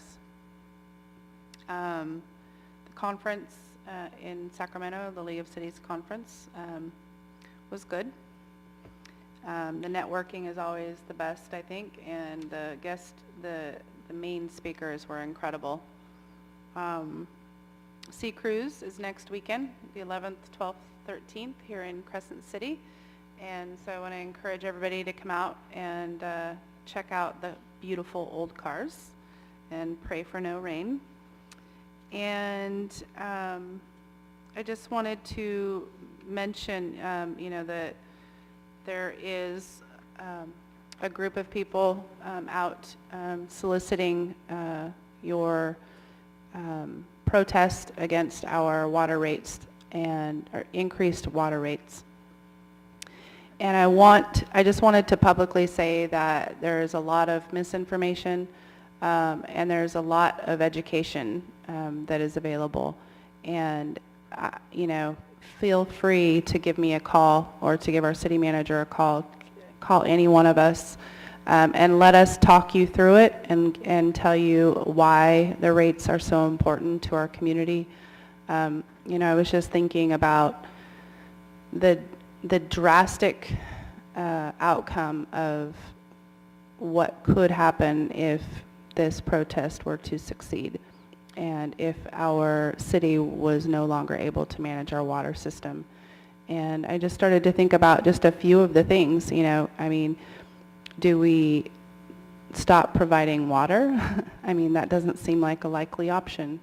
You know, do we not have water available when the fire truck needs it because our system has failed? You know, if we have, and we know we're going to have another disaster in the future, and our tanks and our water lines are no longer operating, who knows, especially in our remote area, how long it would be that we were until we were able to actually provide water again. And you know, I just think about all of those consequences, and I know they're hard to comprehend because they're not going to happen tomorrow. Well, we hope not, but they're very real concerns. And so I know that it's a big increase to go from about $10 to $16, but I do believe that our clean water is one of the best attributes that our county has and that our city offers. And I think it's very important that you reach out, if you don't understand, to reach out and talk to one of us or one of our city staff members about the real information. Thank you. Thank you for those comments. Interestingly, we had an opportunity to listen to Kevin Johnson, the mayor of Sacramento, and I think it was Mr. Johnson that reported that people report the highest level of trust in local government of all the governmental levels. And I hope that's true. And I hope that people that are listening to this trust what we're telling them and go to that website and take a look at the water plan or the water study by Wildan, and I think they'll understand better, much clearer about why the council's considered going in this direction. Okay, going back again to the conference, I made notes and I'd like to read these out loud. No, I'm kidding. But there were actually two workshops that were most impactful for me. And one had to do with the speaker that spoke about the transportation issues in the state of California. And that the unfunded needs, I think, were $300 billion over the next 10 years. I mean, it's just astronomical needs. The asphalt's failing. Talked about 55% of local bridges are in need of rehab or replacement. I mean, the needs, the infrastructure needs in this country are tremendous, even in California. The other one that is kind of similar in being, I hate to be too doomsday-ish, but the state is looking at doing a state water plan. There was actually a workshop, and it's a great name for a workshop. Hang on just a second, you need to hear this. Water supply infrastructure yesterday, today, and tomorrow. They did that. They did this in an hour, but it was actually facilitated by Paul Rodriguez, who some of us know Paul Rodriguez to be a pretty famous Latino comedian, and he has an interest in water. So he got up and made it real interesting at first. Actually, the entire presentation was fascinating, but it talked about the interest of the north versus south issues regarding water, and how the Delta, they said, is the heart of the California system. That it has 600 miles of canals and pipes that go throughout the Delta. And in fact, consideration is being given to flooding part of the Delta to get through some of the environmental issues associated with the transportation of water from Oroville to LA. So there's much more to it. There's the gentleman that was giving most of the presentation said he thinks it's the biggest infrastructure issue we are facing. And the transportation people say theirs is the biggest infrastructure, and we think it's last chance great. So, so it'll be interesting to see how the state deals with those water issues. And again, it's all about water. You did not tell Ron and I about the comedian. And we can, the comedian actually got up, and you know, after these people, the first thing he said was B29. Like everybody in the room was playing bingo. I thought that was an interesting way to start the presentation. In any case, it's just, I think it's a great that we have a water system that is so simple. It's complex in some ways, but compared to these other systems that have dams and reservoirs and large delivery systems, we have a simple water system that needs to be maintained, and I hope that people agree with us. So along with that, let me just give a quick, does anyone else have problems with this always closing down on you? Okay, let me go quickly. We went to a LAFCO meeting. I went to a LAFCO meeting, a solid waste management meeting, the same two that you referred to earlier. I attended the meeting at the Senior Center, where I'm one of the directors. We had a tri-agency meeting, the local transportation commission meeting. I was able to attend, and some of you didn't mention this, some of us went to Cookies for Cops at the Harrington House, and that was a great facility. And while it's not directly related to the city,